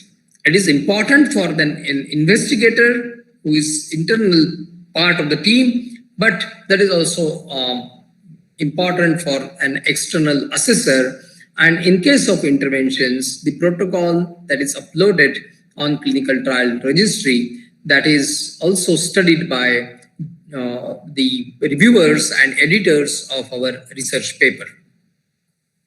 And hence, research protocol is aimed at accountability, science, transparency, ethics, plan, management, monitoring, community benefits, and so many things that we need to really foresee and define before we actually start. And that is the comprehensive plan is termed as research protocol. There are some guidance, and that guidance is standard protocol items, recommendations for interventional trials. And this is the guidance for developing a clinical trial protocol or protocol for any intervention related study. The statement is known as spirit statement, and that statement provides a checklist of several items, and based on that checklist, if we follow, then our protocol becomes comprehensive.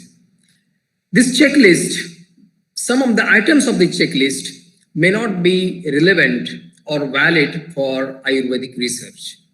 We need to include few more items in this checklist, or some of the items may not be applicable for Ayurvedic research. But I request to have a look at this checklist because that gives an idea how a protocol has to be comprehensively developed.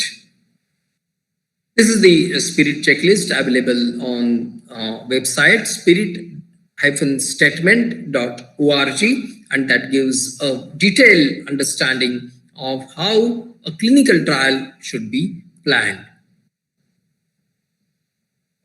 This is the spirit statement and explanation document. If we read one such detailed explanation document, reading this spirit explanation document is like undergoing a training program itself, because that describes what are the items of protocol and why those need to be particularly reported or planned and mentioned accordingly with the examples of every protocol item. The spirit statement aims at improving the completeness of trial protocol by producing evidence-based recommendations with a minimum set of items to be addressed and to be mentioned prospectively, and that supports requirement of several agencies and their guidelines. For example, once you follow spirit statement, means you indirectly follow World Health Organization, ICH, GCP guidance, then International Committee of Medical Journal Editors, then where are the legislations and components of various trial registries. And a simple plan or a plan that is depicted in very precise way that answers many questions of reviewers, and not just reviewers, but in case of funded research, the funding agency also wants to know the details of various activities and various events, and hence in the protocol how a study is to be systematically planned and done at various time points, what is going to happen, a clear understanding of and its description is required. A research protocol, whether it is drug research or clinical research, is expected to provide a document that describes background rationale. Rationale means the reason and the reason and the logic behind that particular study, objectives, study design, methodology, statistical evaluation of data, and organization of research protocols. So there are many such guidance, many platforms and agencies that gave guidance for clinical trial protocols, and if we follow that particular systematic guidance, then that will really make our protocols comprehensive and complete. This is the website which I suggest you to refer frequently, and that is equator-network.org. Equator Network stands for Enhancing Quality and Transparency of Health Research, and this quality and transparency of health research can be improved using a checklist of several items specific to study design. And based on study design of our experiment, let it be clinical studies or animal experiments or community studies, the Equator Network enlists more than 400 such reporting guidelines, and following those reporting guidelines, we can really develop a good paper, or we can report papers. This Equator Network also provides guidance for authors, editors, developers, teachers, and there are many resources for training are given on these guidelines. Honoring the protocol in trials, and not in just trials, but in the entire research life cycle. Protocol forms yardstick for monitoring. Protocol revisions are common, but whenever we devise these protocols, we should also communicate that revision to ethics committees in case of clinical trials or clinical activities. Report every revision to institutional ethics committee, although it is minor. Major revision, if we want to change something, change exclusion criteria, change duration of interventions, and this is happening in this COVID-19 situation, because the guidelines for prophylactic interventions like hydroxychloroquine that changed twice. And if such guidelines change, there may be related change in protocols, duration, exclusion, and such change, such deviation or editing in the protocol has to be communicated to ethics committees. In case of literature research, our protocol is little flexible because as and when we march further, we may encounter different situation or different kind of description. But the protocols related to clinical trials, they are very stringent to avoid heterogeneity, to avoid the deviations from interventions, or to avoid different ways of doing the things in clinical settings. That has to be avoided. But in literature research, the protocol is not stringent, or there sometimes there may not be a protocol. There will be just a plan, but that plan has to be defined, and that plan should say that based on understanding or based on the compilation, then we will develop the data synthesis methods, and that should allow the openness in case of literature research.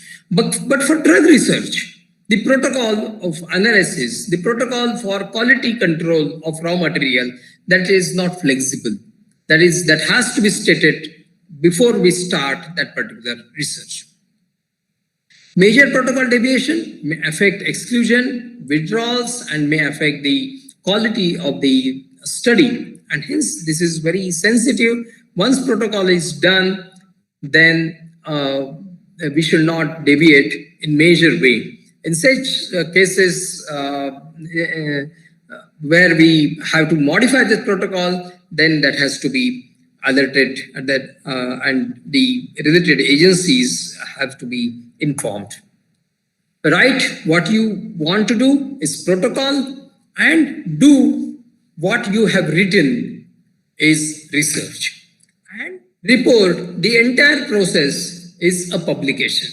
Thus, this is a relation between protocol, research, and research publication.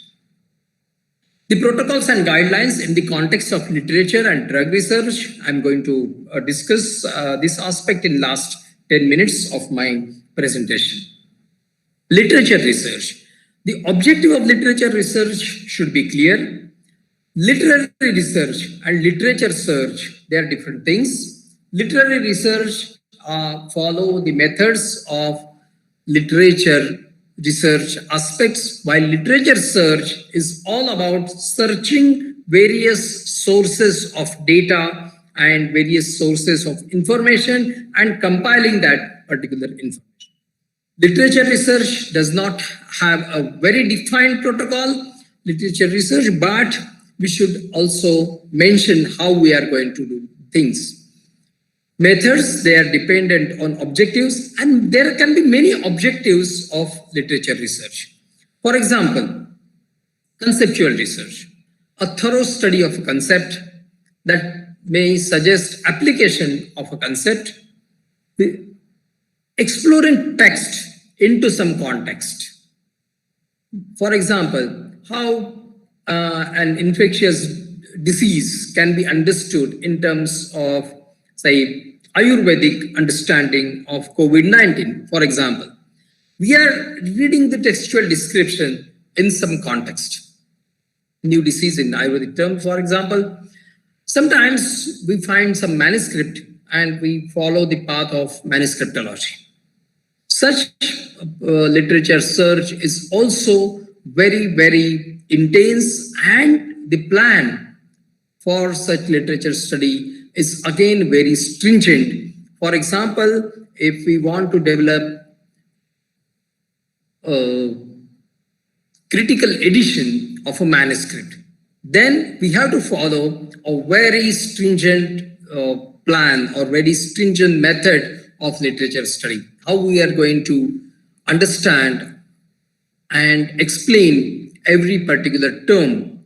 How we are going to compare the description between various editions or various versions of that particular manuscript. And there are defined methods. I'm not an expert of manuscriptology, neither am an expert of literature research, but those methods have to be followed, and there are defined methods of how to do a standard edition of a manuscript.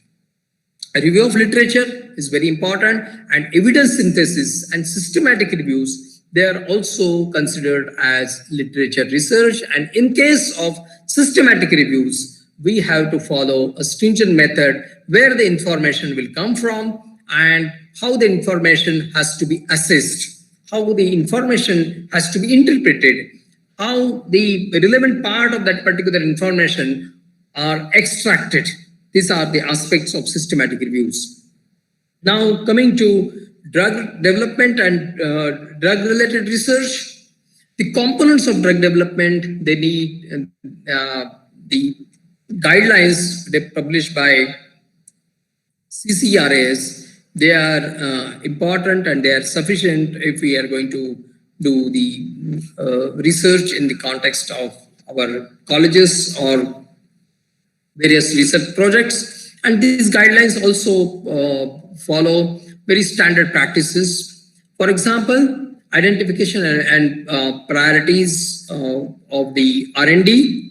These are the component of drug development based on Ayurvedic drugs. Literature survey, formulation of hypothesis or rationale, initiation of drug development, quality control and quality assurance, preclinical safety, biological activity, stability studies with the standard protocol. Those are expected to be referred. Development of integrated protocols for clinical trials, as I discussed, and then clinical trials. So this is the path for drug development, but for drug-related aspects, for every activity, we should follow the different methods and ways. For example, the quality parameters for drug, they are also mentioned in these general guidelines for drug development of Ayurvedic formulations published by CCRAs. Standardization of raw drugs with relevant chemical profile. And this is very important because whenever we are writing any research report or any research publication, this chemical profile is very important aspect. Because for any activity that is to be reported in humans or in animals or even in experiments following in vitro methods, for example, cells or other in vitro assays, the chemistry part of this formulation or for that particular drug becomes very important, and that interpretation of any activity needs very in-depth understanding of its phytochemistry, although very complex, but that has to be studied. And this chemical profile is relevant for controlling several variations. For example, if we are following a trial, for example, now there are many researchers, they are submitting their papers on effect of some formulations of some herbal drugs in COVID-19 situation. And for even in clinical practice, we need to answer the question whether various batches of one particular drug, say Samshamani Vati, is used. Whether that Samshamani Vati is produced by different manufacturers. They may have different ingredients or different proportion of raw drug to water if they are producing that particular Ghanavati. And hence all those aspects, they are very important, and they may yield variations in therapeutic response. And hence it is not just sufficient to say that I have used classical method or classical preparation, that is Samshamani Vati, but whether that classical preparation also follows different methods of preparation and different batches of drugs are actually used, and hence even clinicians have to be sensitive about this particular information. What is the standard operating procedure of extraction? What is the how this extract is standardized, and SOP for formulation is followed, and how the standard formulation or finished product is actually used. If the clinicians is not getting results about expected results of that formulation, then it is also possible that the formulation is prepared or manufactured few years ago, and that has to be clearly mentioned. Biological screening, if it is done in laboratories, safety and toxicity studies, preservation, packaging, and storage, that has to be clearly mentioned. This particular CCRA's guidelines, they nicely mention that there can be various forms of herbal extracts, water-soluble components, heat-labile components, fat-soluble components, whether it is done by conventional techniques or using organic solvent extractions like semi-bionic extraction, supercritical extraction, steam extraction, microwave extraction, enzyme method extraction, and hence it is not sufficient to just call it as an extract, but we have to be very precise when we say about extract, and we have to give related references and related description and chemical profile accordingly.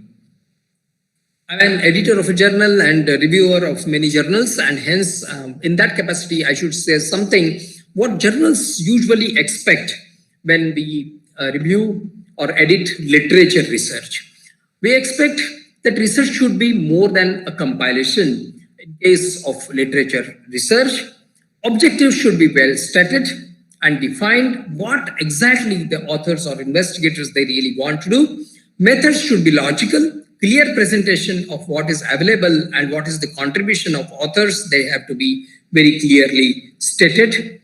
And then for drug research, please include analytical markers. Even you are reporting a clinical trial, the clinical trial investigators, they should also report the analytical markers, for example, HPLC, LCMS markers, and fingerprinting. Guidelines, related guidelines to be followed, for example, GMP, GLP, or good agricultural practices, quality control of raw material, from raw material, processes, and product, along with respective analytical markers. So with this, I conclude here, but although I finish my slides, I want to just show a few documents. This is the guidelines published by General Guidelines for Clinical Evaluation of Ayurvedic Intervention, published by CCRS, and that guidelines cover various definitions and description and activities. And if we are using these guidelines, these are the minimum set of guidelines have to be followed in case of clinical research. In case of drug research, we have to follow general guidelines for safety or toxicity evaluation of Ayurvedic formulations, and the guidelines, that is general guidelines for drug development of Ayurvedic formulations, and some of the flowcharts which I included in my slides, those were taken from these guidelines. And hence the researchers, we should aware of these guidelines and these methods. With this, I will stop here as my time is also over. And then if there are some questions, then we will take up those questions. Any further questions? And hence, those who have shared the related keywords in chat box, I request them to study their relevant part and relevant guidelines. Good presentation, Girish. Thank you, ma'am. Thank you, sir, for your this informative lecture. Hope our research scholars have been benefited. If there are any questions, you may ask the question to sir.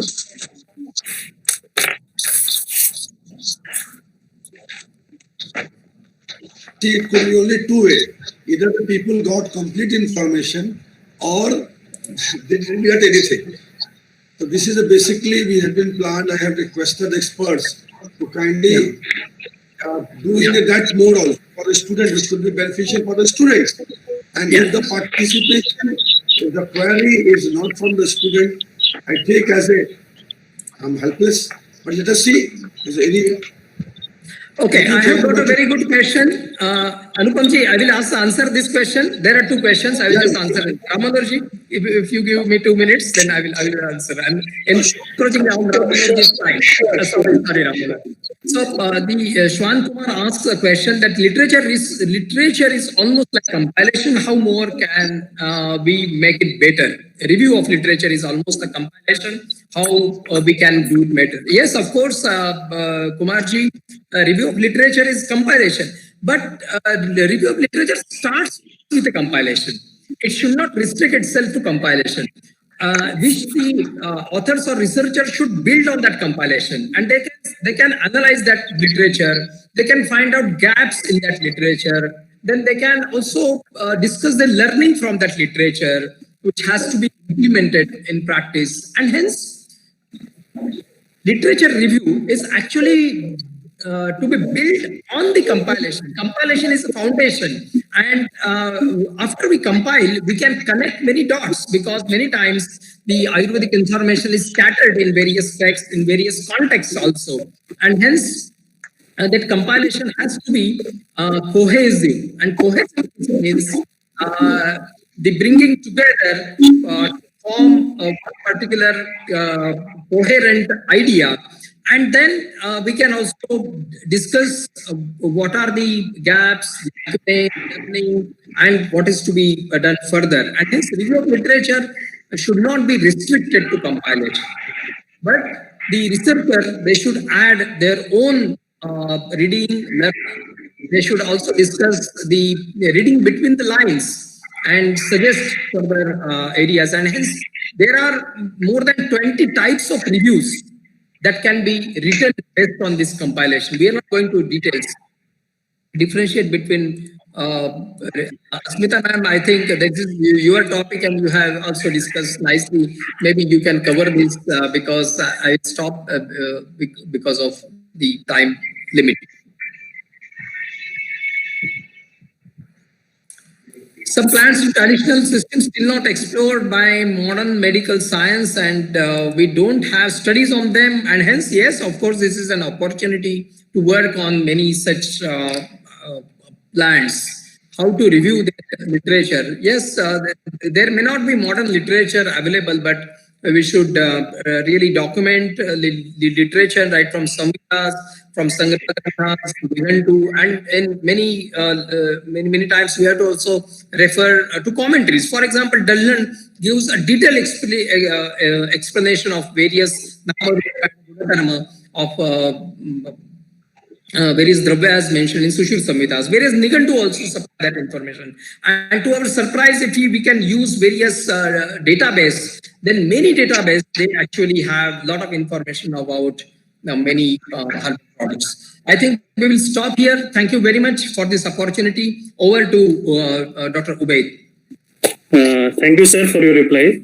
Now we will move on.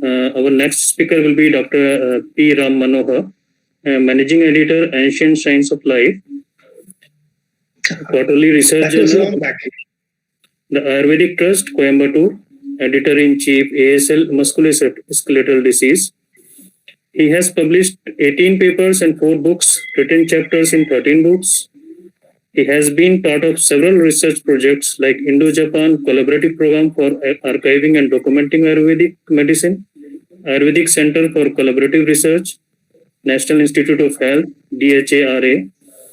His study on Ayurveda in rheumatoid arthritis that was selected for Excellence in Integrative Medicine Research Award by European Society of Integrative Medicine in 2012.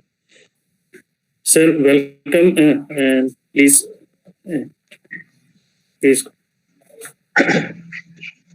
Thank you. Namaste. Am I audible? And can you see my screen?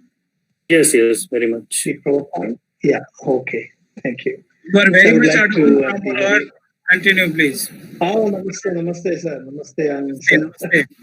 Namaste. Asmita, madam. Namaste, namaste, namaste. Okay, so I will get into my presentation without wasting more time. And today we are going to discuss about how a research study is designed. And I would like to give an overview of this process. Like designing a research study is a very important component. It comes in the middle of the whole research process. And so there are things which we have to do before and after you design a research study. The most essential things that you should have completed before thinking about a research design is, of course, choosing the topic, reviewing available literature, and most importantly, formulating a research question. Because a research design very much depends on what type of question you are asking, how you have formulated your hypothesis. And if the research question is not formulated, I mean, the research is already lost. So these preliminary things should have been done. And so we are going to just start with the research design, keeping in mind that we would have completed the previous steps. And the research design is like the blueprint of the study, after which we have to actually execute it, collect the data, and then interpret the findings. So this is the big picture, and we place the research design at the appropriate location. So these are the stages in the research process.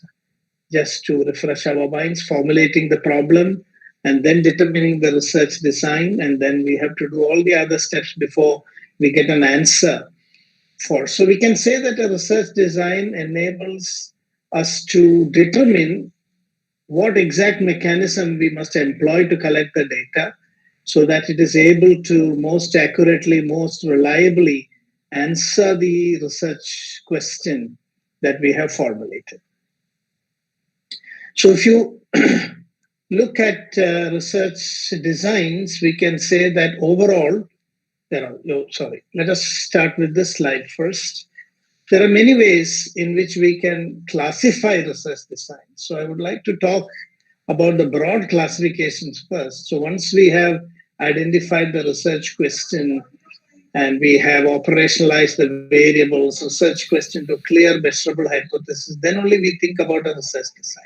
So many ways in which you can classify research designs. I would like to discuss today about two such classifications. One is classifying research designs into exploratory, descriptive, and causal, or another way into experimental, quasi-experimental, and non-experimental.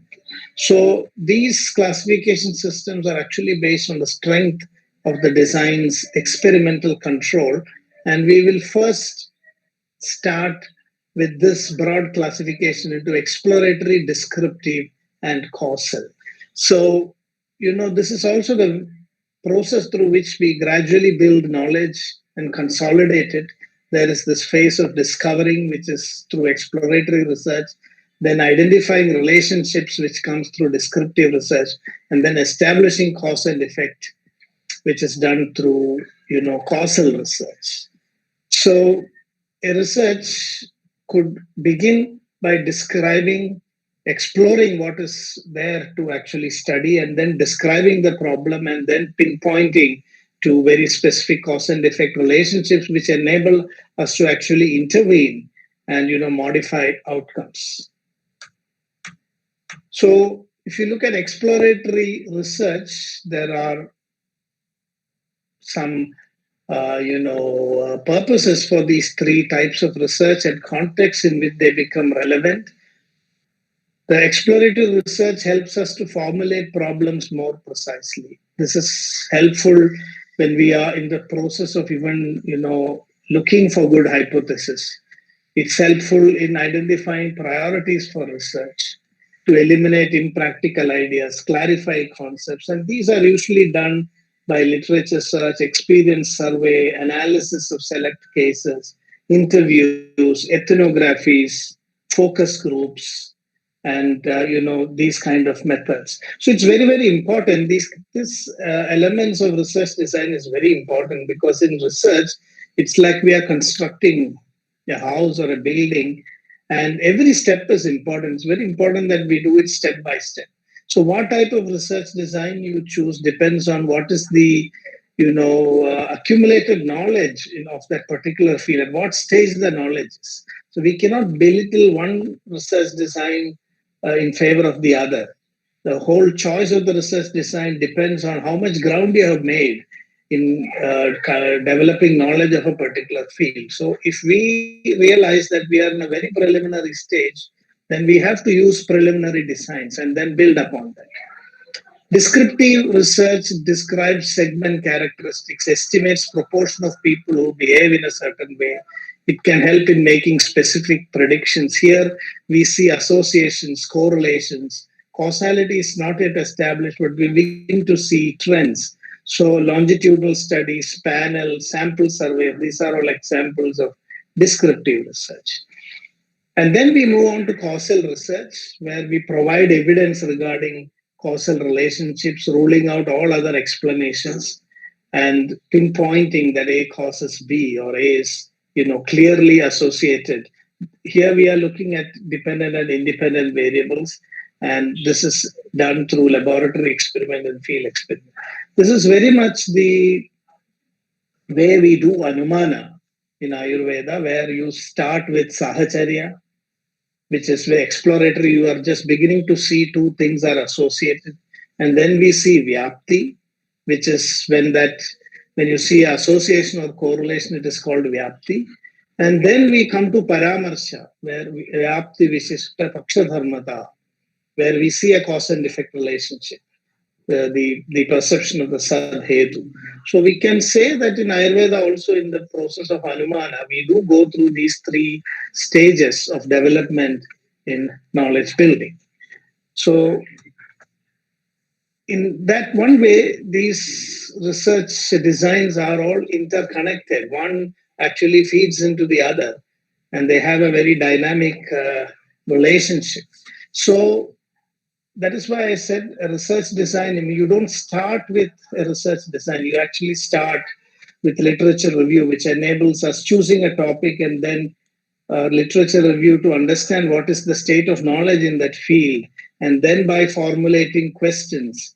And until you have really formulated a good research question based on good literature review, we will not be able to decide what type of research design is most suited and that we should follow. So we should not have any preconceived ideas about what this research design, we should choose. You cannot say that I am interested in human studies, so that I want to do a human study. I've seen sometimes there are PG scholars who come and ask, I am interested in an animal study, or I am interested to do only human studies. So that is not the way to start. The basic question is, what is your research problem, and what is the state of knowledge that advancement has happened in that field, and based on that only you can choose really what is the most suitable research design.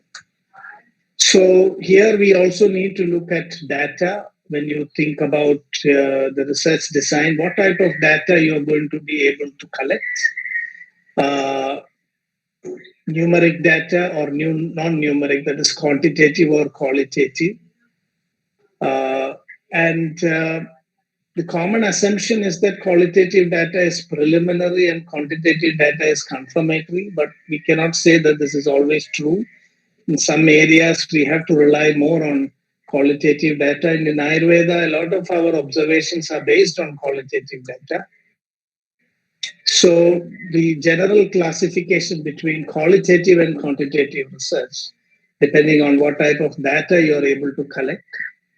See, in qualitative research, the focus is to gain a qualitative understanding of the underlying reasons and motivations, small number of non-representative cases, unstructured, non-statistical, developing an initial understanding. This is mostly the focus of qualitative research.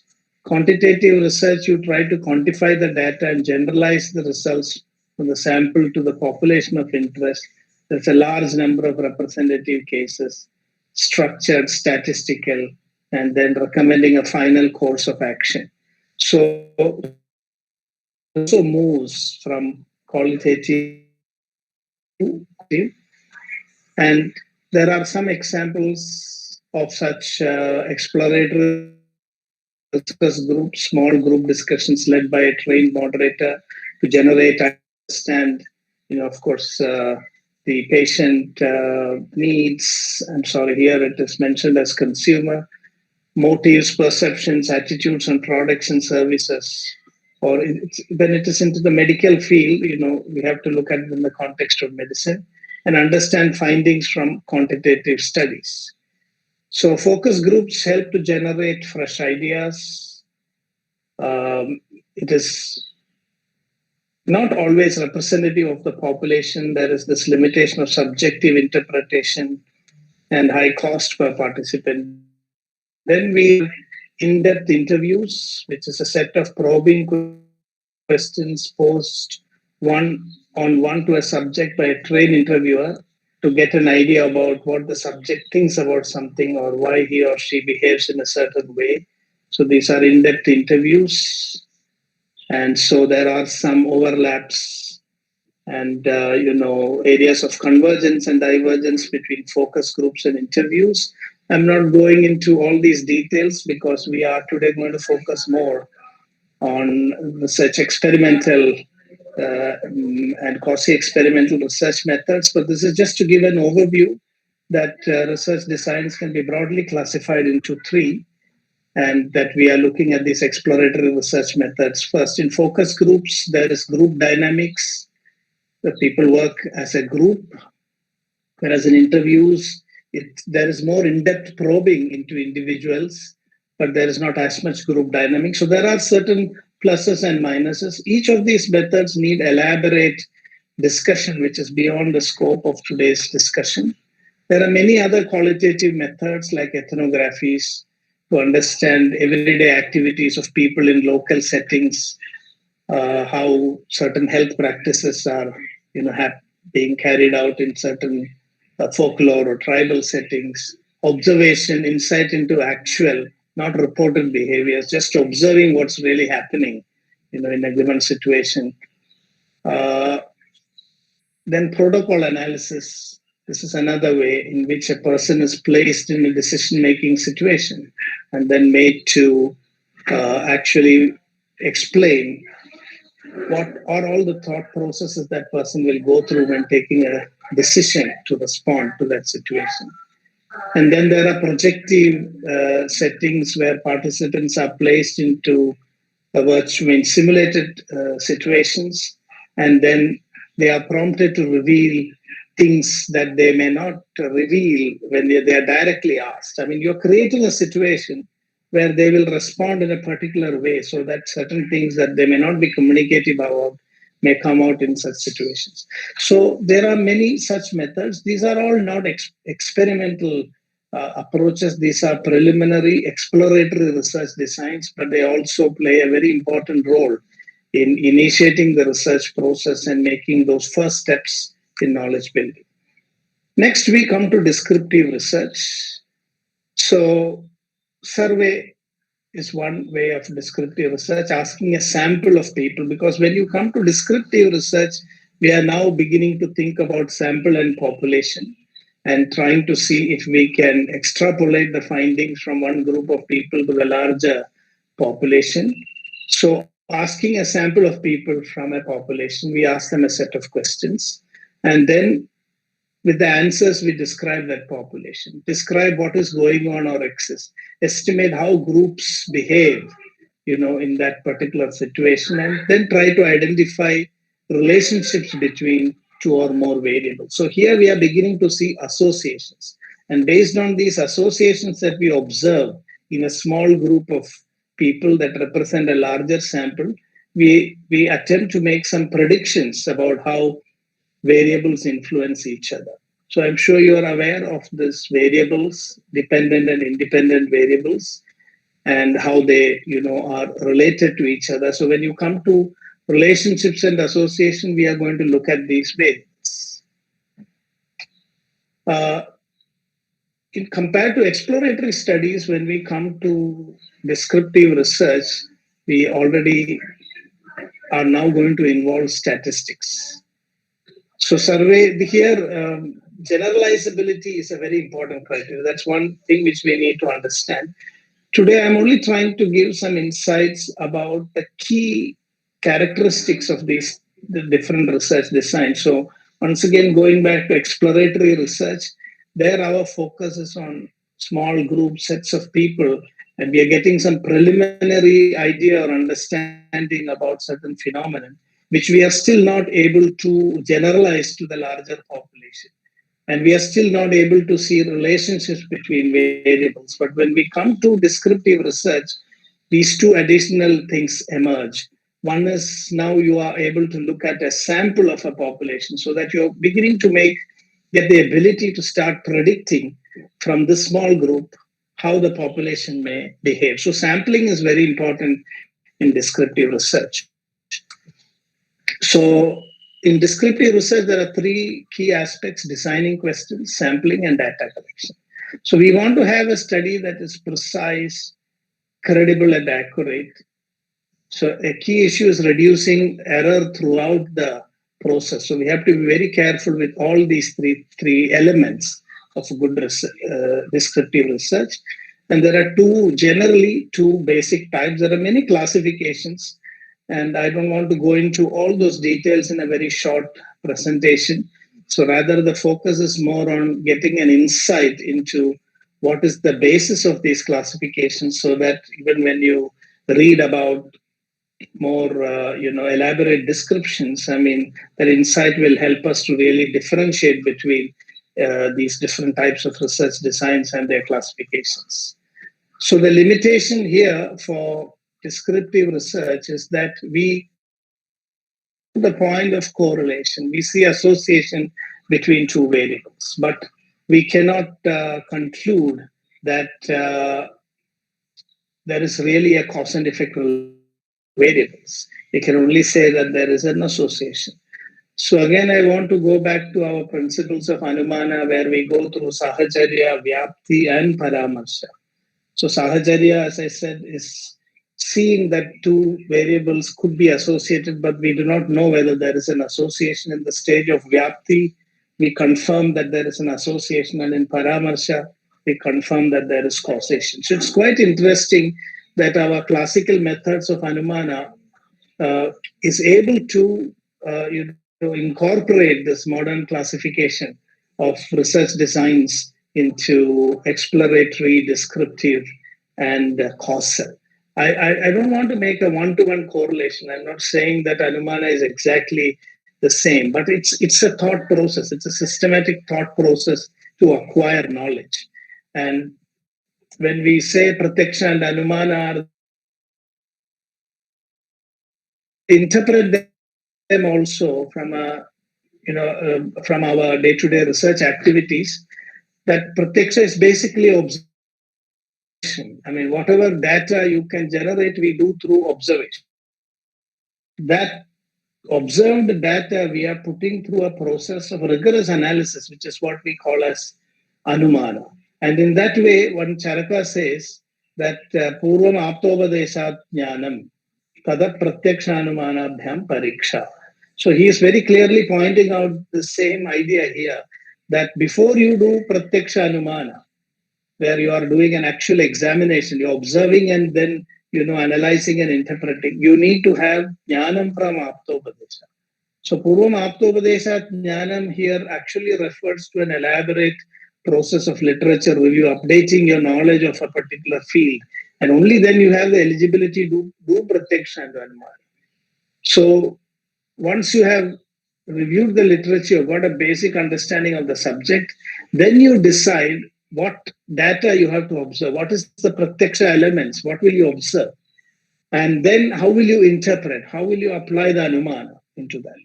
So I think it's important for us from an Ayurvedic perspective also to interpret and understand modern research designs from our own methods of pramana, because we are also trying to do the same thing, that we want to validate our experiences through this process of pramana. It's a method of validation. So finding these parallels will also help us to relate to these modern methods of research in a more meaningful way. So I'm just trying to make these correlations. Now we come to causal research. Causal research is the third part of Anumana, if we were to look at it from our traditional point of view, where we are establishing a paramarsha. A paramarsha is Vyapti Visishta Paksha Dharmada. Vyapti Visishta means, what is Vyapti? Yatra yatra dhumas tatra tatra vanniditi sahacharya nemo Vyapti. So Vyapti means that there is an association between two variables. Vyapti Visishtata. So there is already a Vyapti. But now I want to know whether there is a Paksha Dharmata. That is, whether there is really a cause and effect relationship. So I have to examine Paksha Dharmata, which means I'm going to see the relationship of these two variables using three Pakshas: Paksha, Sapaksha, and Vipaksha. So the Sandigdha Sadhyavan, where I am doubting the correlation between, and Sapaksha is where a correlation is established. Paksha is where Nischita Sadhya Bhava, no correlation between the two variables. So when you compare three arms, so it's like testing this association between the three variables, you in three arms, in three contexts, the Paksha, Sapaksha, and Vipaksha. And in order to establish causation, we need to really establish that Pakshe Sattvam. The correlation should be seen in the Paksha. Sapakshe api Sattvam. And it should also be matching with the Sapaksha. And Vipakshe Asatvam. That correlation should not be seen in Vipaksha. So bringing in this additional element of control is what makes a causal research, more powerful.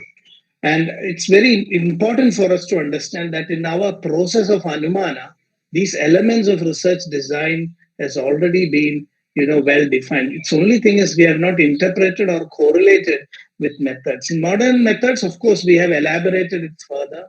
We'll see by bringing in ideas of randomization, blinding, and many other elements to further strengthen, this association between the variables, to double check that there's really a cause and effect relationship.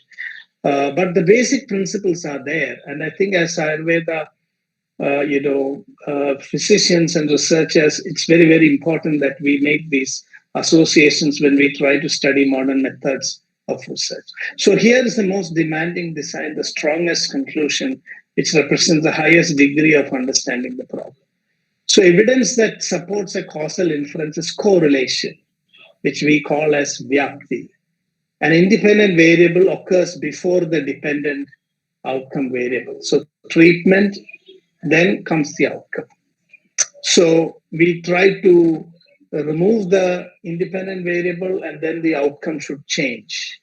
So that is why we see in the three groups, we are able to see the Paksha, Sapaksha, and Vipaksha. Whenever the independent variable is present, the outcome can be predicted. So that's the way causal research is designed. And if you look at the experiment, there are two types of experiments. Laboratory experiment, in which the investigator creates a situation with exact conditions so as to control some and manipulate other. These are extremely controlled conditions. And then a field experiment where we are studying in a more realistic situation in which one or more independent variables are manipulated by the experimental carefully, as much as the condition will permit. Now, RCTs, represent a very controlled research experiment, and we'll come back to that. It has more internal validity than external validity. Most of the time, when we set up an experiment, one of the biggest challenges is that in real life situations, things don't happen the way it happens in your controlled experimental environment. So what you may observe in a controlled experimental environment cannot sometimes be extrapolated to the larger population. So that is why we say RCTs have more internal validity but less external validity, because they may not, when you also extend it to the larger population. This we see with a lot of modern drugs. Modern drugs are all developed through randomized controlled trial designs. And in the post-marketing surveillance phase, we encounter a lot of new findings which could not even be anticipated during the time of experiment. So there is a lot more focus now on doing studies also in real life situations, and new research designs being developed for studying clinical conditions and outcomes of treatments in real life situations. And especially when it comes to Ayurveda, I think this is extremely important, because in Ayurveda we are dealing with multiple variables. One difference in modern method of research is its linear approach, where we are looking at only two variables. Whereas in Ayurveda, we say it's all based on yukti. Our treatment itself is based on yukti. Buddhi pashyati ya bhavan bahukarana yogajan. So we are dealing with always the interaction of multiple variables, which is really happening in a real life situation. And it may not be possible. And when we try to slice it down to single, two variable thing, we don't get the full picture. So there are many new methods of research designs also, which I'm not discussing today. This is just a basic, introduction to research designs. But there are many retrospective treatment outcome methods, prognosis comparison. There are many new methods that are being proposed, which would be more relevant for Ayurveda. But I just wanted to make this distinction that extremely controlled laboratory conditions may not always give the best results when we study treatment outcomes in the field of Ayurveda. So here, some important concepts are there: independent variables, which are variables or alternatives that are manipulated and whose effects are measured and compared; test units, dependent variables, extraneous variables. Now, I already mentioned about internal validity and external validity. Internal validity refers to whether the manipulation of the independent variables or treatments actually cause the observed effects on the dependent variables. So here we are controlling all the extraneous variables. That is a necessary condition for establishing internal validity, which is why these extremely controlled experiments are very strong in predicting a cause and effect relationship. But external validity refers to whether, when we extrapolate it into the larger population, the same results can in what population settings, time, independent variables and dependent variables can this results be projected. So when it comes to real life situations, we can see that sometimes studies which have good internal validity may not have external validity. So this is a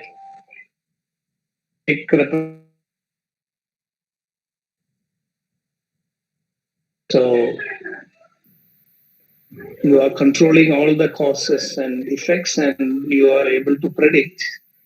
Whereas in external validity, there are many other situations which may modify, the outcome. So what you have established in a control experiment may not always work. You'll have to define in what conditions, in what settings, and what places actually these outcomes could be predicted.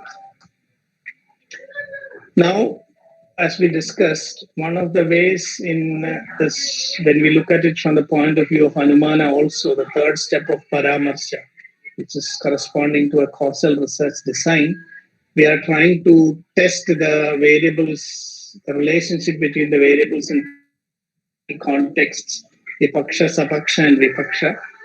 And here in modern methodologies, there's a very important aspect that comes in, which is called random assignment. So random assignment of treatment conditions to experimental groups. So this is assumed to produce a balancing across groups.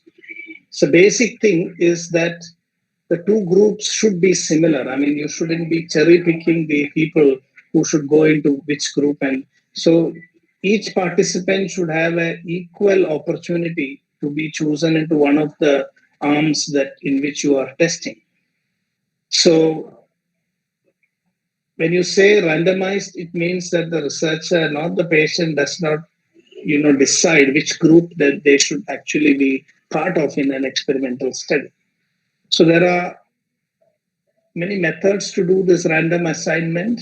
So some of the key characteristics of a good experiment is random assignment, comparison group and control group, and then generalizability. And the more you are able to extrapolate it to the larger population, the more valid it is. So this is here where I wanted to say that if you look at Anumana from this point of view, even Charaka's description, the definition in one place, Anumanam khalu tarko yukti.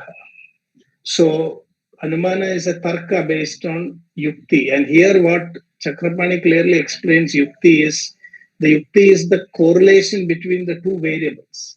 So you are doing a tarka or a prediction based on the association of two variables.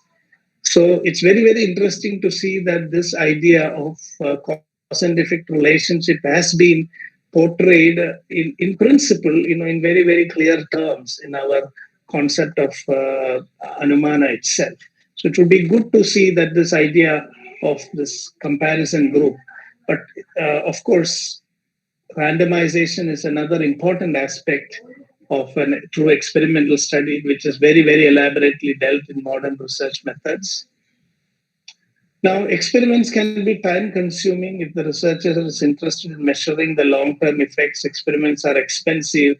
Experiments can be difficult to administer. So, since our focus today is on choosing a research design, many factors we have to consider before we decide what research design we must use. Although experiments are always considered to be superior in terms of validation, it's not always possible.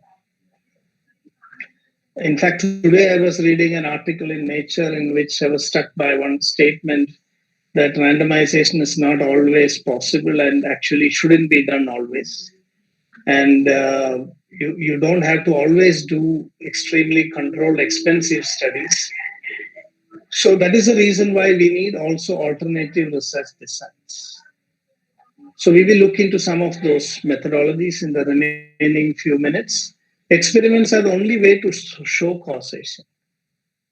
But exploratory and descriptive studies are useful, although they cannot be the basis for very strong inferences, because correlation is not causation. But ultimately, it is our research questions which decide what type of research design we must actually be choosing. So all are required, and we will just quickly research designs. We don't have time to go into all the. So first of all, if you want to know what research design is suited for you, it's important to ask several questions. Does the design involve random assignment to different conditions? If random assignment is used, is it considered to be a randomized or true experimental design? If random assignment is not used, then a second question must be asked. Does the design use either multiple groups or multiple waves of measurement? If the answer is yes, the design is considered quasi-experimental, and if the answer is no, the design would be considered non-experimental. So I'm just trying to give a very simple way to differentiate between experimental, quasi-experimental, and non-experimental. So if a random assignment is used, then we say it's a randomized true experimental design. If randomization is not used, then there is at least two groups, you have a control, but there's no randomization, then you can call it as a quasi-experimental design. And if there is neither randomization nor groups, then we have to consider it as a non-experimental design. So non-experimental designs are not considered strong enough to establish a cause and effect relationship. Even quasi-experimental designs do not have that ability to really establish cause and effect relationship. And this is the reason why causal, true experiments are always preferred for generating information on cause and effect, and which is today the randomized control trials. So true experimental design is one in which study participants are randomly assigned to experimental and control groups. A random numbers table is used like a random list of numbers displayed or printed in a series of columns and rows. There are many methods to do randomization. I'm not going into that. We don't have time. I have only a few more minutes left. So why is randomization so important? Because we try to create a homogeneous, distribution of the participants so that the two groups are almost equal. Because if the two groups are not comparable at the baseline, what you call as a baseline group equivalence, it is not possible to draw inferences on the effect of an intervention or its absence in these two groups. So that is why wherever it is possible, we have to do randomization in an experimental study, because this brings the highest control over a research study and we are able to draw causal inferences. Now, again, randomized to two experiments can be designed in many ways. There is a randomized two group post test only, or pre test post test design, a Solomon four group design, or a factorial design. So I think we will have time only to briefly discuss three. There are many such other designs also, and this element of blinding that comes in,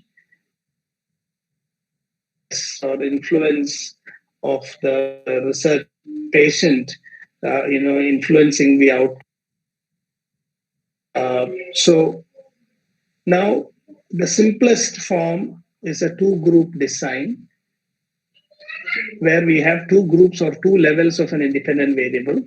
So this design aims to demonstrate causality, to determine whether a specific intervention, that is independent variable, causes an effect as opposed to being merely correlated with an effect. So we want to be sure now whether the outcome of a disease, of a treatment was really due to the effect of the treatment itself. And here I would also like to point out, I think it's always important to go back into Ayurveda and also see whether such an approach is relevant from the Ayurvedic tradition. I've been very intrigued to see that Charaka has mentioned this concept of Yadricha Siddhi, or chance effect, where he says, Chakrapani clarifies by saying, Natra Vaidya Haroga Pramokshe Karana. Here it's not the physician or the treatment that was the cause of the disease. In fact, he uses a very nice example. Guna Aksharavat Yadricha Daivavashad. Gunakshara means when a worm takes on the shape of a letter, the worm doesn't know that it is a letter. So in a similar way, a lot of times when physicians do treatment, a positive outcome comes even in spite of the fact that they did not know what they were doing. And very interestingly, Chakrapani clearly brings a new term called Pratiniyamiki Siddhi, which is very similar to what we call as a real effect of a medicine, where a causality has been established.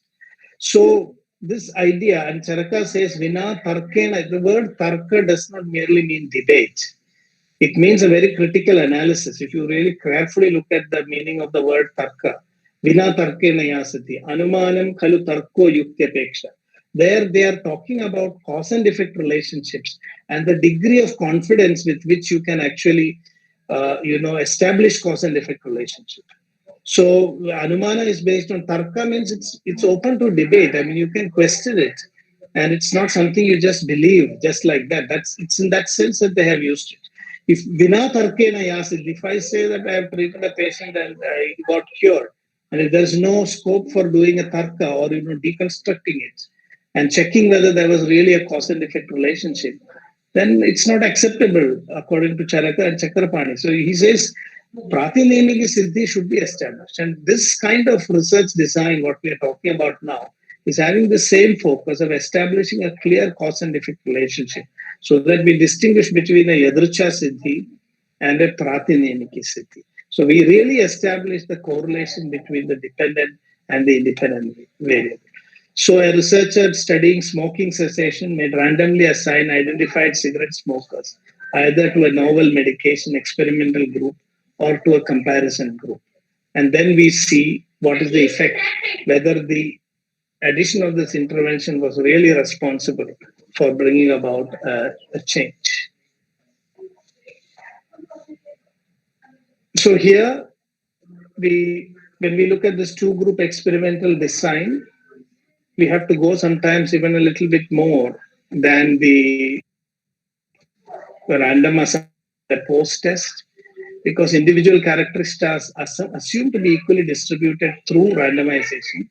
There is theoretically no need for a pre-test to assess this. So what I wanted to say is that because I'm running out of time, I just want to highlight a few points. There is this pre-test, post-test. There are all these possibilities. You can have only a post-test design where you look at the outcomes only at the end of the, intervention after the administration of the intervention. You can have also a pre-test and post-test study.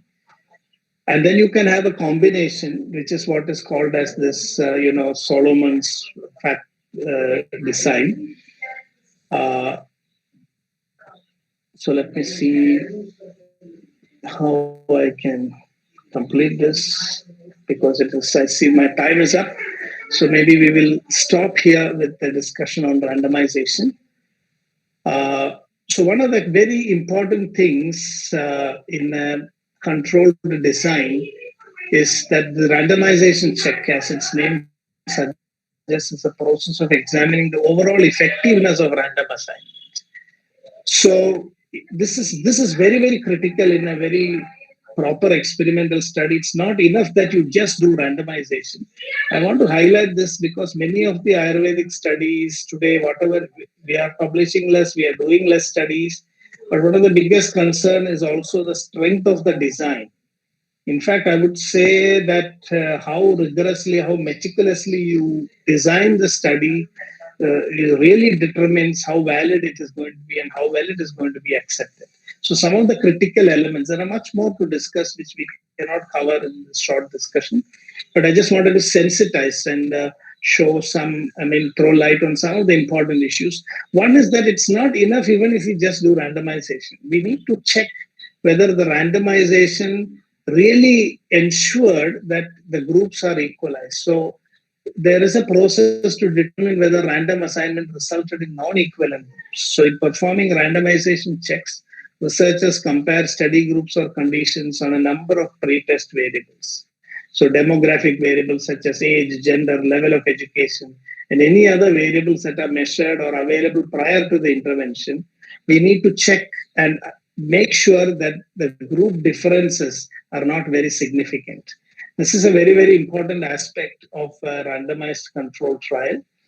So let me conclude here because it is time now and there are more other speakers coming in. Let me summarize by saying that research design is something that we choose after we have formulated a research question very clearly, which is based on very good literature review. And the type of research design that we are going to choose very much depends on what question we are asking, what stage of advancement of knowledge has happened in that particular field. We may have to start with very exploratory research, where the biggest challenge is you cannot even think about any associations or causal relationships, neither can you extrapolate what you find to the larger population, but it produces the preliminary knowledge based on which you can plan more rigorous research. And then we have descriptive research, where you are trying to look at small samples and then see how these findings can be used to predict trends of the larger population. Here sampling is important, but the limitation is because there is no control and randomization and blinding. These are not really true experimental studies, and they usually can establish only correlations or associations. But then we come to true experimental causal experiments, where we are classifying, we are looking at the randomization, the most important thing, so that the two groups that you are comparing have a baseline equivalence. And then, of course, you have these controls, and you can see here the Ayurvedic approaches, the classical approach of Anumana is very much applicable here. The concept of the three pakshas is like classifying into three groups. The arms of the study, the control, negative and positive. And then the ultimate idea here is also, in Ayurvedic terms, I would like to conclude, is the goal of a true experiment is to distinguish between a yadrichha siddhi and a pratineniki siddhi, a chance effect from a real effect. So these are steps in designing a research study. There are still many more things to discuss, but that would require longer time and more systematic discussion. So let me conclude here at this point, and then expressing my thanks to RAV for giving me this opportunity to share some of my thoughts on how we can design research in the context of health. Thank you. Thank you, sir, for this informative lecture. This will help our doctors and students definitely. If any participant want to ask any question, then they can ask. Any questions?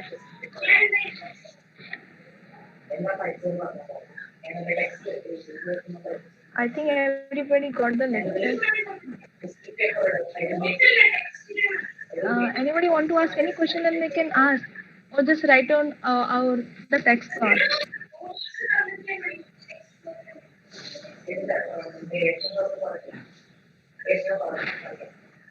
So looks like there are no questions.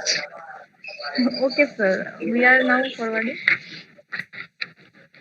Now, let me introduce to our next expert, Dr. Ravindra B. Ghoi. Dr. Ghoi is a pharmacologist with a doctorate from Mumbai University and a postdoc from Max Institute in Germany.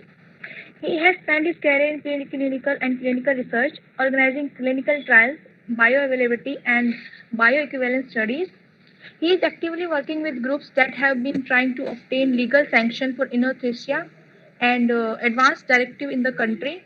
He has contributed to over 65 research papers in national and international journals and contributed chapters to books on clinical research and related subjects. Now I request Dr. Ghoi sir to continue the session. Over to Ghoi sir.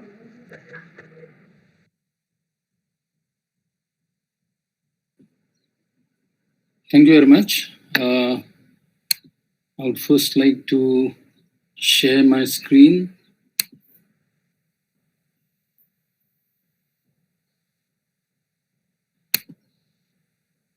Can you see the screen, everybody?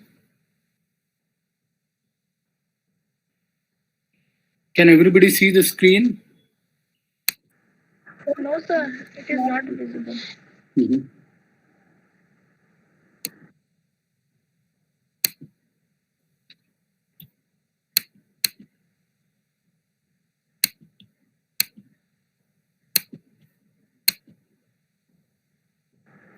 Sir, just click on three dots, then there is the option share screen. Three dots. Share your screen. Chrome would like to share the screen. Okay. Share. Nothing is happening.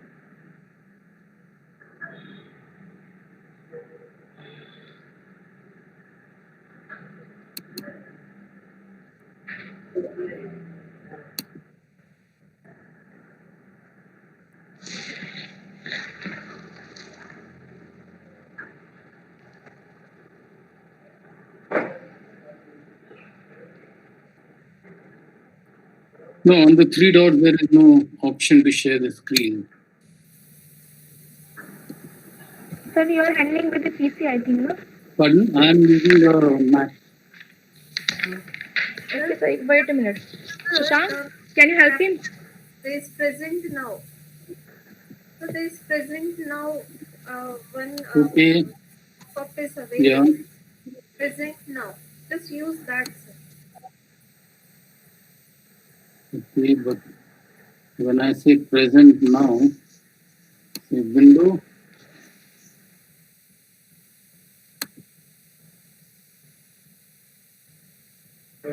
Shashank, can you help him? No, sir. Mm-hmm. It is just beside turn off captions. 1 minute, it is just saying present. Now it is visible on Now screen. it's visible. Okay. So I would like to thank the organization of Rashtriya Ayurveda Vidyapeeth for giving me this opportunity to address all of you. I'll be speaking mainly on ethics in clinical research. Now, in the times of COVID-19, the pandemic, all over the world, people are desperate to search for a treatment. And when the efforts are going on for searching for a treatment of or COVID, can a system like Ayurveda be ignored? I really don't think so. I think we should be doing still more trials with Ayurvedic products for both the prevention and for the treatment of COVID. Then what is the problem that is coming in? I have been in discussion with a number of groups working in Ayurveda and some of my good friends like Dr. Girish Tillu, who have been always advising me about Ayurveda. And what we find is that there is a difference in the medical philosophy between Ayurvedic and what we call the allopathic experts. And this difference in philosophy is really causing a lot of trouble for people to understand it. There's also a difference in methodology of research that causes a friction between both the groups. And most unfortunately, the experts from both the sides are unable to come and sit together and discuss a way out. But one or two places where we have sat and discussed with Ayurvedic experts, we found that it is possible to come to a conclusion and work together in a very, very good way.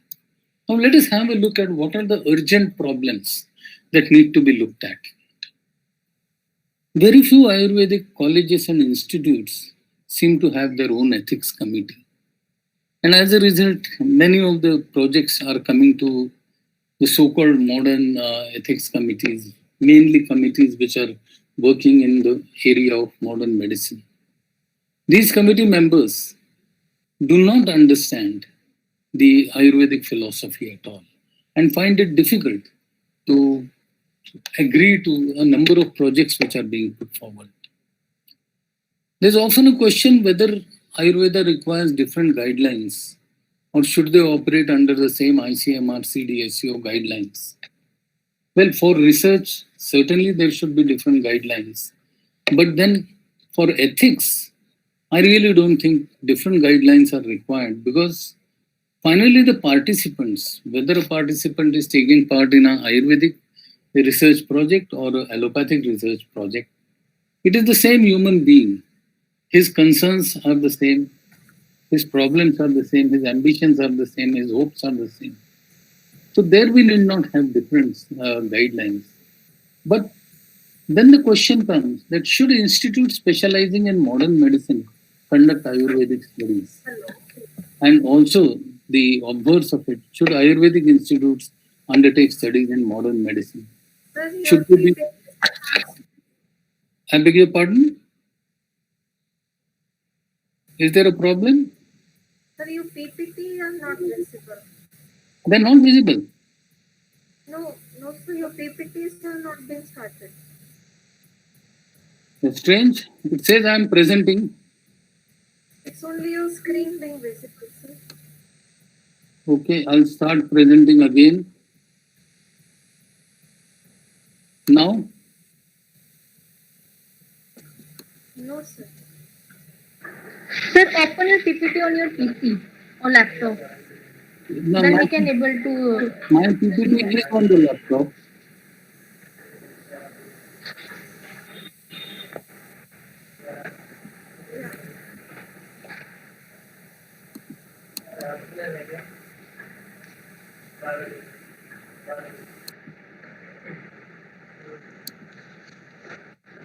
No.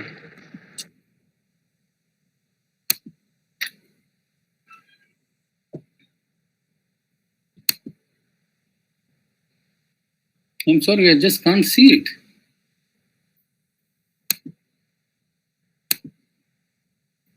No.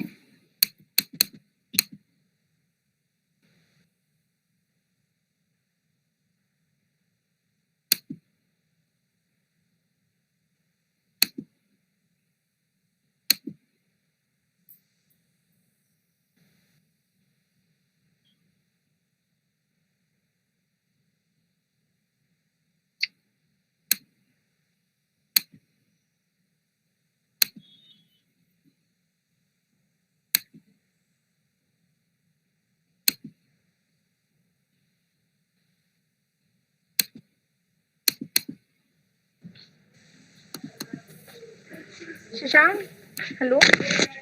I think just you put your presentation on the this slideshow mode. It is on the slideshow mode, madam. Then just present now. In the present now, you get three options. It seems your entire screen, a window, a Chrome tab. No, when I say share screen, the screen which is showing is only of the meeting, Google Meet screen. So The in other, present now, your entire screen, if you select, na, then your PPT will be visible. It seems. my entire screen. No.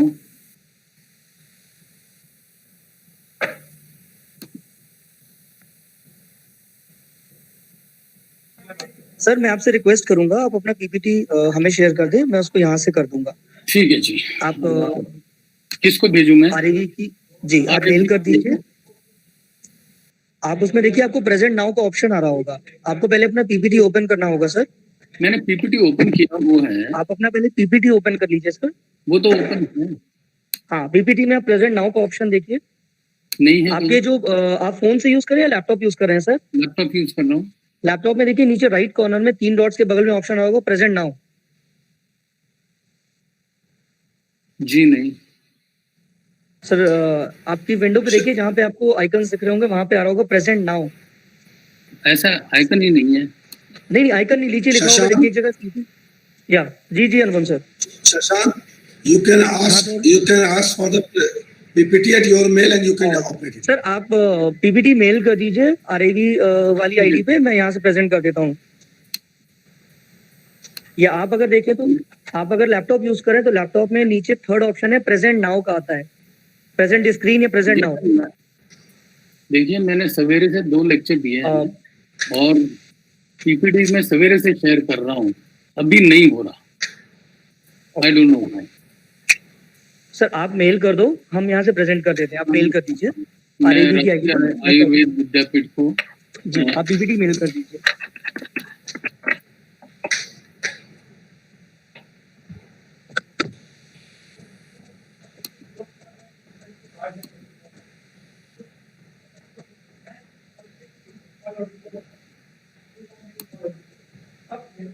ये लीजिए चली गई।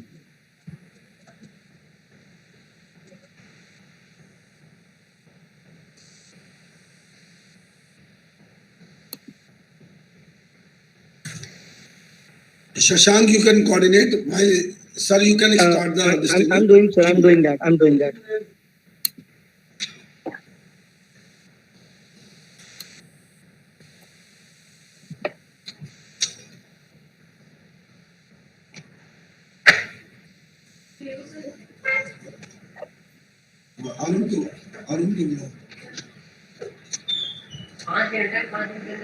Anupam sir, kindly turn off your mic.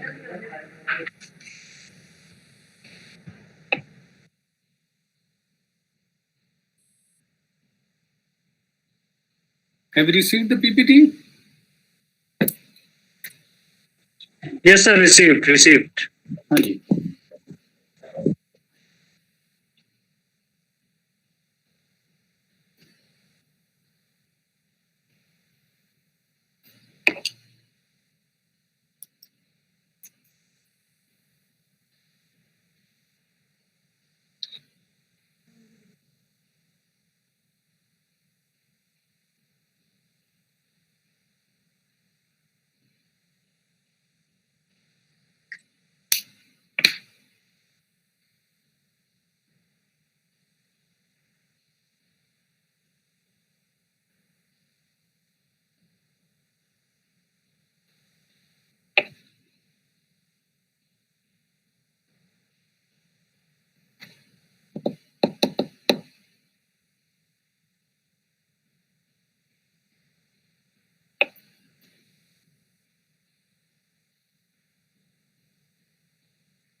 Sorry, there is a technical issue. We will start shortly, so just be patient.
Sir, you can continue. I'm just sharing the PPT in 2-3 minutes. It's just uploading, so you can continue. I'll catch you in the PPT. Should I start from the beginning? Actually, we had reached a stage where we were discussing whether there should be a separate good clinical practice guidelines for Ayurveda. I personally think that there should be GCP guidelines should be separate for Ayurvedic products because they do not fall into the same. They cannot be scrutinized in the same way as other products. But insofar as ethical guidelines are concerned, I do not think that we should have separate ethical guidelines because irrespective of the fact whether the trials may be different, maybe the drugs and products which are being tried may be different, the participants on whom these trials are conducted are the same. They're the human beings with the same expectations, the same hopes, the same beliefs, the same risks and the same fears. Hence, I do not think we need to replicate the ethical guidelines which already exist. I think we should continue with the existing ethical guidelines. Is it on? Could we have the next slide?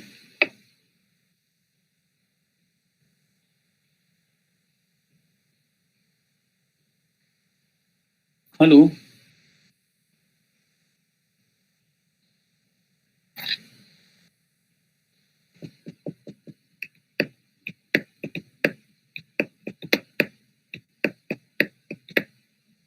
Hello. Yes, sir, he is just uploading the PPT. I think there is some kind of... Sir, you can continue. I said you can continue. It will take a minute. The presentation is coming on. You can continue with the presentation. Yeah, but you can start. I need the presentation, no? So you can start the intro. It will take a minute.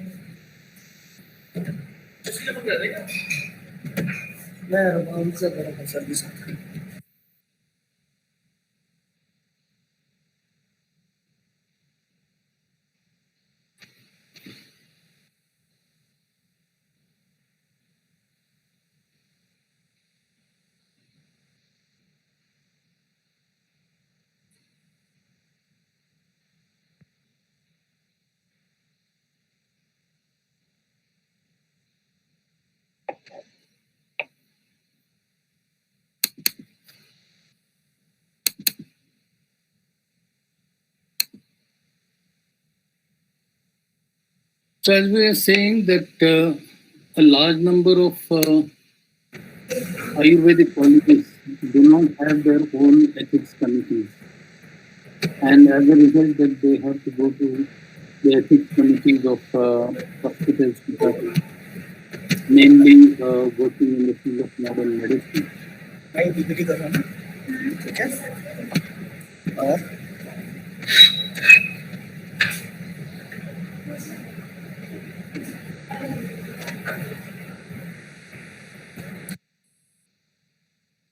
You would have the PPT on your screen. In the meanwhile, you can start with your presentation.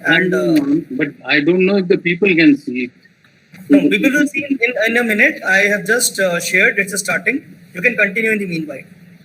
Okay. So let's directly go down to ethics. What are ethics? Ethics are a system of moral principles.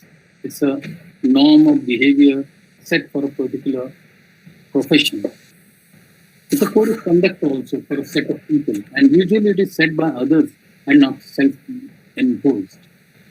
The difference between morals and ethics is that morals are decided by an individual for himself or herself, whereas ethics are decided for a group by others. So that is the only difference. Otherwise, morals and ethics, there isn't a serious difference between these two terminologies. Why do we need ethics? Is to promote the aims of research as a knowledge, truth, and for the avoidance of error, we need ethics. We need to promote values that are essential to collaborative work, such as trust, accountability, mutual respect, and fairness. And we need to help to ensure that researchers can be held accountable to the public. Because unless we do that, we will not be able to get the help of public support for research. And all of you will agree that present, despite all the ethics, despite all the ethical guidelines, yeah, please. Now I can see the slides from your side. Can we go to the next slide? Yeah, just allow me a minute. जब ये बोलते हैं इसको change करते हैं ना सुनते रहेंगे अब मैं बताते रहूंगा नेक्स्ट स्लाइड राइट सर आप बताते रहिएगा हम चेंज करते रहेंगे यहाँ से next slide please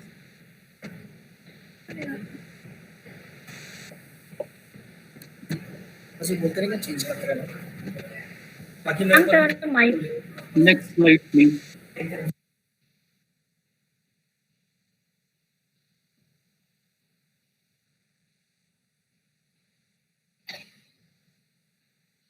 Next slide, please.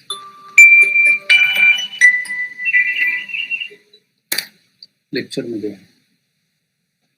Okay, I'll call it. Oh, can we have the next slide, please? Yeah, this is the slide that we were talking about. That the difference between morals and ethics is very, very limited. The difference being that morals are set by an individual for himself or herself.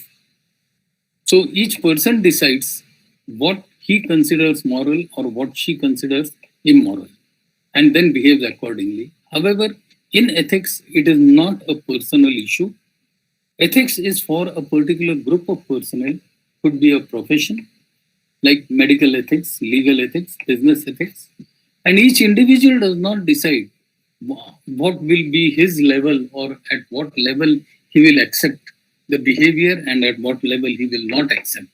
These levels and limits are decided by the society, by somebody else for them. Next slide, please.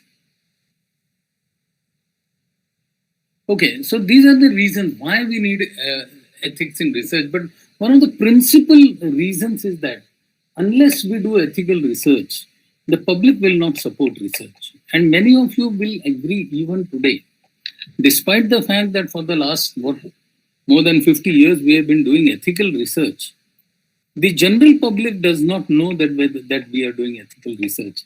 And generally, we find that whenever somebody talks about clinical research, they talk about guinea pigs.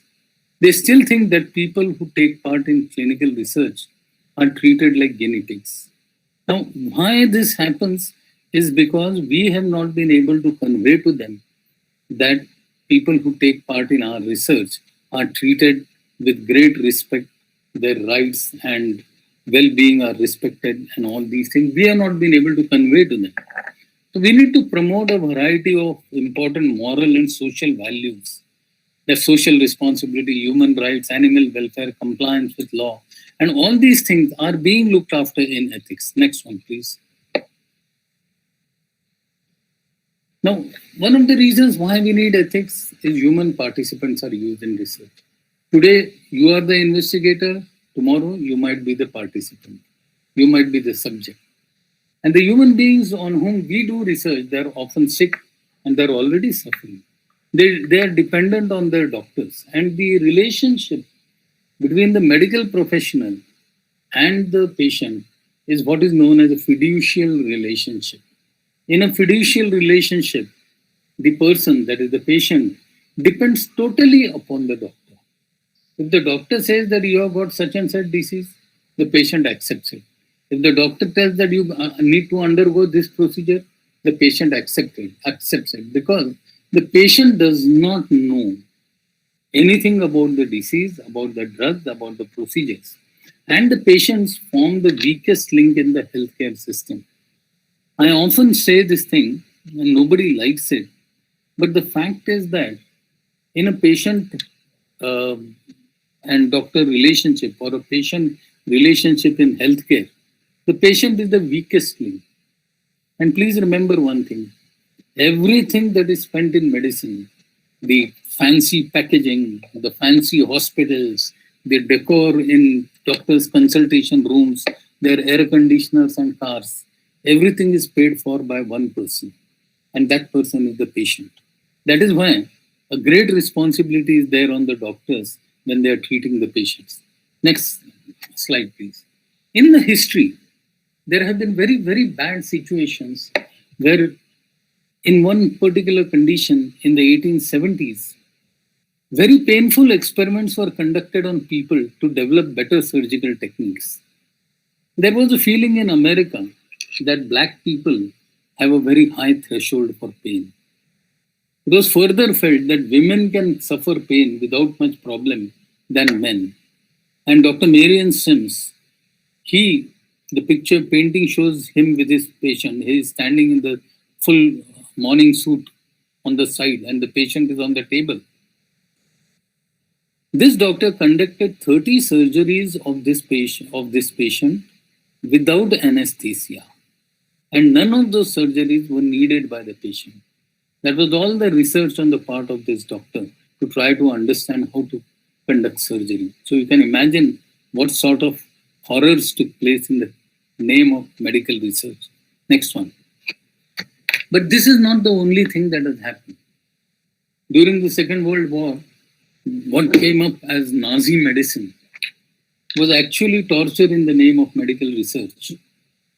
Subsequently, in America, there were the most infamous studies, the Willowbrook study and the Tuskegee study, where patients' most unethical clinical trials were conducted, in one case on black, uneducated, illiterate people, and in the other case on young, mentally retarded children.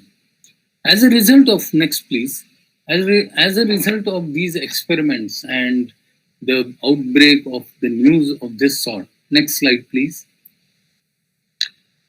a number of ethical guidelines and codes have developed. And if we start looking at all the codes for research, we start from the Berlin Code in 1900 to the guidelines of human experimentation in 1931, and then the Nuremberg Code, Declaration of Helsinki, Belmont Report, CIMS guidelines, and the ICMR guidelines, which first appeared in 2000, were revised in 2006 and then again revised in 2017. These are incidentally the guidelines which we presently follow for research. Next slide. So what do we really, these are the 4 guidelines of ICMR which have come out one after the other. Next one. And next slide, please. So what do the guidelines tell us? I will just spend some time on these because these are the principles of ICMR guidelines.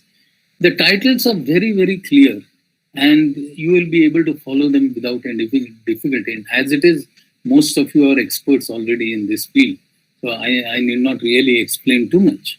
The first principle of ICMR guideline is the principle of essentiality, that no clinical research should be conducted unless it is essential. If the results and the problem can be solved by any other way of research, then human research should not be done. That is the principle of essentiality. Secondly, every person taking part in clinical trials should do voluntarily. No person can be forced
of the quality product, like it is the regulatory requirement, the consumer satisfaction, it is safety and efficacy to check the areas, and it is also depends upon the reputation of the manufacturer. Then if you see the standardization has to be done at the three levels. So first, the raw material has to be standardized. So it is very important that the raw material what we are going to use, it should be authenticated according to the prevailing standards. And for that, first step is the authentication and the reduction of the foreign matter. And then it has to be subjected to physical, chemical, and biological contamination limits. Then the storage conditions and the chromatographic profiles has to be done, and it has to be matched with the prevailing standards. And in process standardization is also very important because only the authenticated material has to be used, and the SOPs has to be followed very strictly. And in process safety and occupational health has to be dealt with, and the quality control check of the intermediate product is also of utmost importance. And we have to take out the chromatographic fingerprint also. And after that, when product is formed, then again it has to be standardized according to the pharmacopoeial standards or the prevailing standards. For that, physical chemical properties has to be studied, the chromatographic profiles has to be done. If assay has to be done, then assay of the marker compound or the compound in question has to be done, then the storage stability has to be seen, which we used to call it as the shelf life of the product, then the user safety, packaging and labeling has to be done. So these are the three steps of standardization that we have to do. So raw material, process and product has to be at the optimum level, and it is also a part of GMP, that good manufacturing practices. It is mandatory from good manufacturing practices point of view or the Schedule 3 point of view also. So these are some of the three pillars of ideal ASU drugs and their rational use: the quality, safety, and efficacy. So first, the quality has to be inbuilt from the raw material up to the finished product, and the safety means that the product, whatever we are preparing, it should be free from any contaminant, and it should not have any ADR, and it can be used for longer use also. So it has to be studied for any undesired effect also, that is the safety studies. And then the efficacy of the drug has to be tested with the help of a clinical evaluation.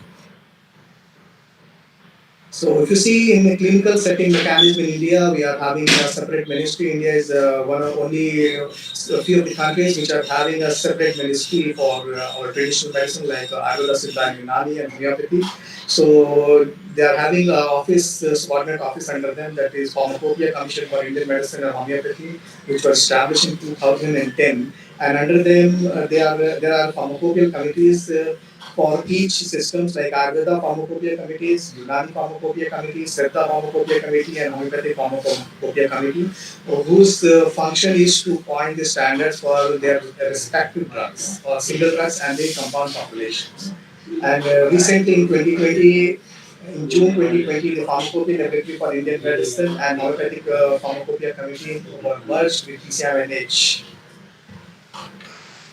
So these are some of the steps which have to be ensured for quality standard product. For example, first of all, we have to ensure that the raw material is of genuine nature. Then we have to observe the good cultivation practices if the plant material is being cultivated. And then we have to see the good collection practices. It has to be, the plant material has to be collected very cautiously, and then the collected material has to be stored in a requisite place in requisite conditions so that the deterioration can be ruled out. And for the step two, we should have the standard formula of the product. It may be from the classical reference, or it may be a patent and proprietary item. And for classical reference, there may be pharmacopoeia standards. And in case if the pharmacopoeia standards are not there, then the in-house standards have to be prepared and it has to be complied. And same is true with the patent and proprietary items.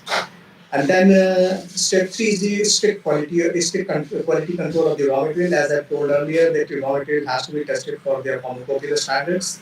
And then step four, that the GMP compliant equipment should be used, the trained manpowers, SOPs for manufacturing and working environment should be good for manufacturing of the drug. And then step five is the quality control of the intermediate product and the finished product. and storage of the finished product, tracking, transportation, complaint mechanism, and redressal of the complaint. It should be in place.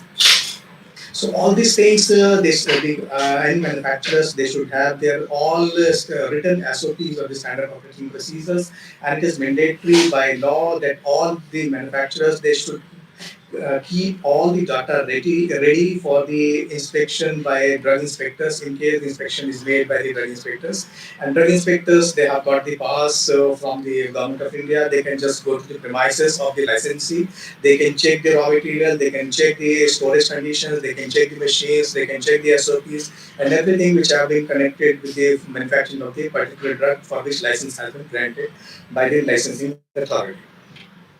So this is the chart showing the standardization of the plant drugs. So these are the some of the basic parameters what we used to do. For example, the foreign matter has to be done. Foreign matter means that the plant material which have been is used, only that plant part is to be used. For example, if we are using the leaves, then only the leaves are to be used, not other plants like branches and stem bark, fruit, other flowers. They should not be used. They are regarded to be foreign matter, and they should be discarded before the manufacturing of the drug with that raw material.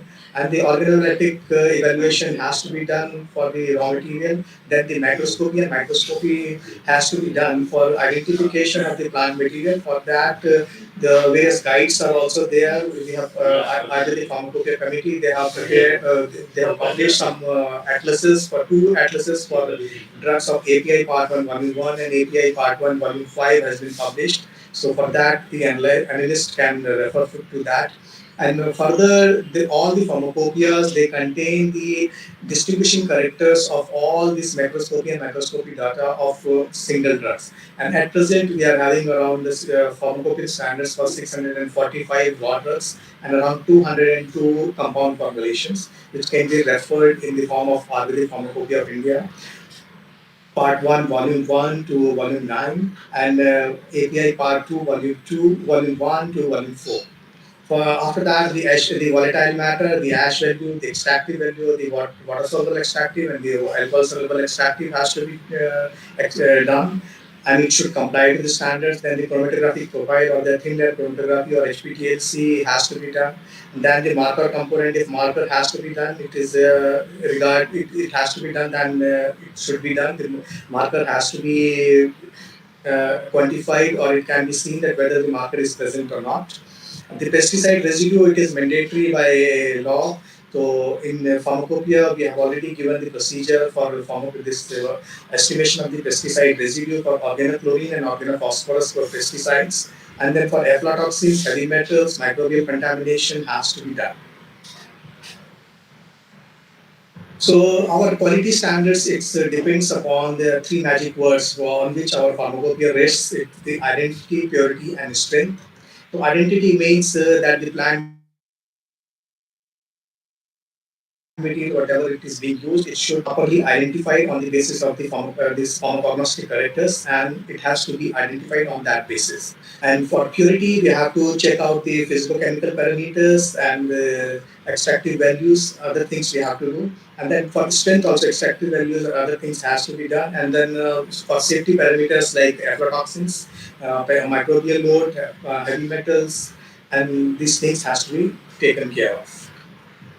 So this is the microscopy that what we have to see in our microscopic slide, that the various kinds of crystals, the stomata, the trichome, the starch grain, the sclerites, the fibers and present of the secondary metabolites, which can be assessed with the help of various solvents and various chemicals. So that has to be done. In the quantitative microscopy, we have to do the stomatal number, palisade ratio, vein isolate number, vein termination number, etc. So this is the macroscopic analysis. Macroscopic analysis, you have to just see using macroscopy only. And then for microscopic analysis, the anatomical features of the plant material has to be seen, and it has to be noted down. And mostly the pharmacognosis, they used to draw the slide, the material which the anatomical feature which it is showing in the slide. Or in recent techniques now, with the help of a microscope and the camera attachment, the photographs can also be taken, and it can be identified later on. So this is the one of the slides for microscopic study. For example, this is the uh, uh, this microscopic analysis of trichotillomania. So you can see the starch grain, it refers to the gingiva officinale. Then the perispermic cell, it refers to the Piper diagram. The Piper diagram can be identified with the help of these characters.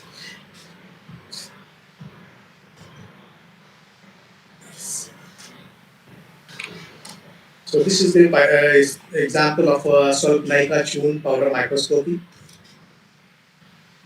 So purity, as I've told, that foreign matter, total ash, acid insoluble ash, and LOD, or the loss on drying at 105 degrees centigrade, has to be done.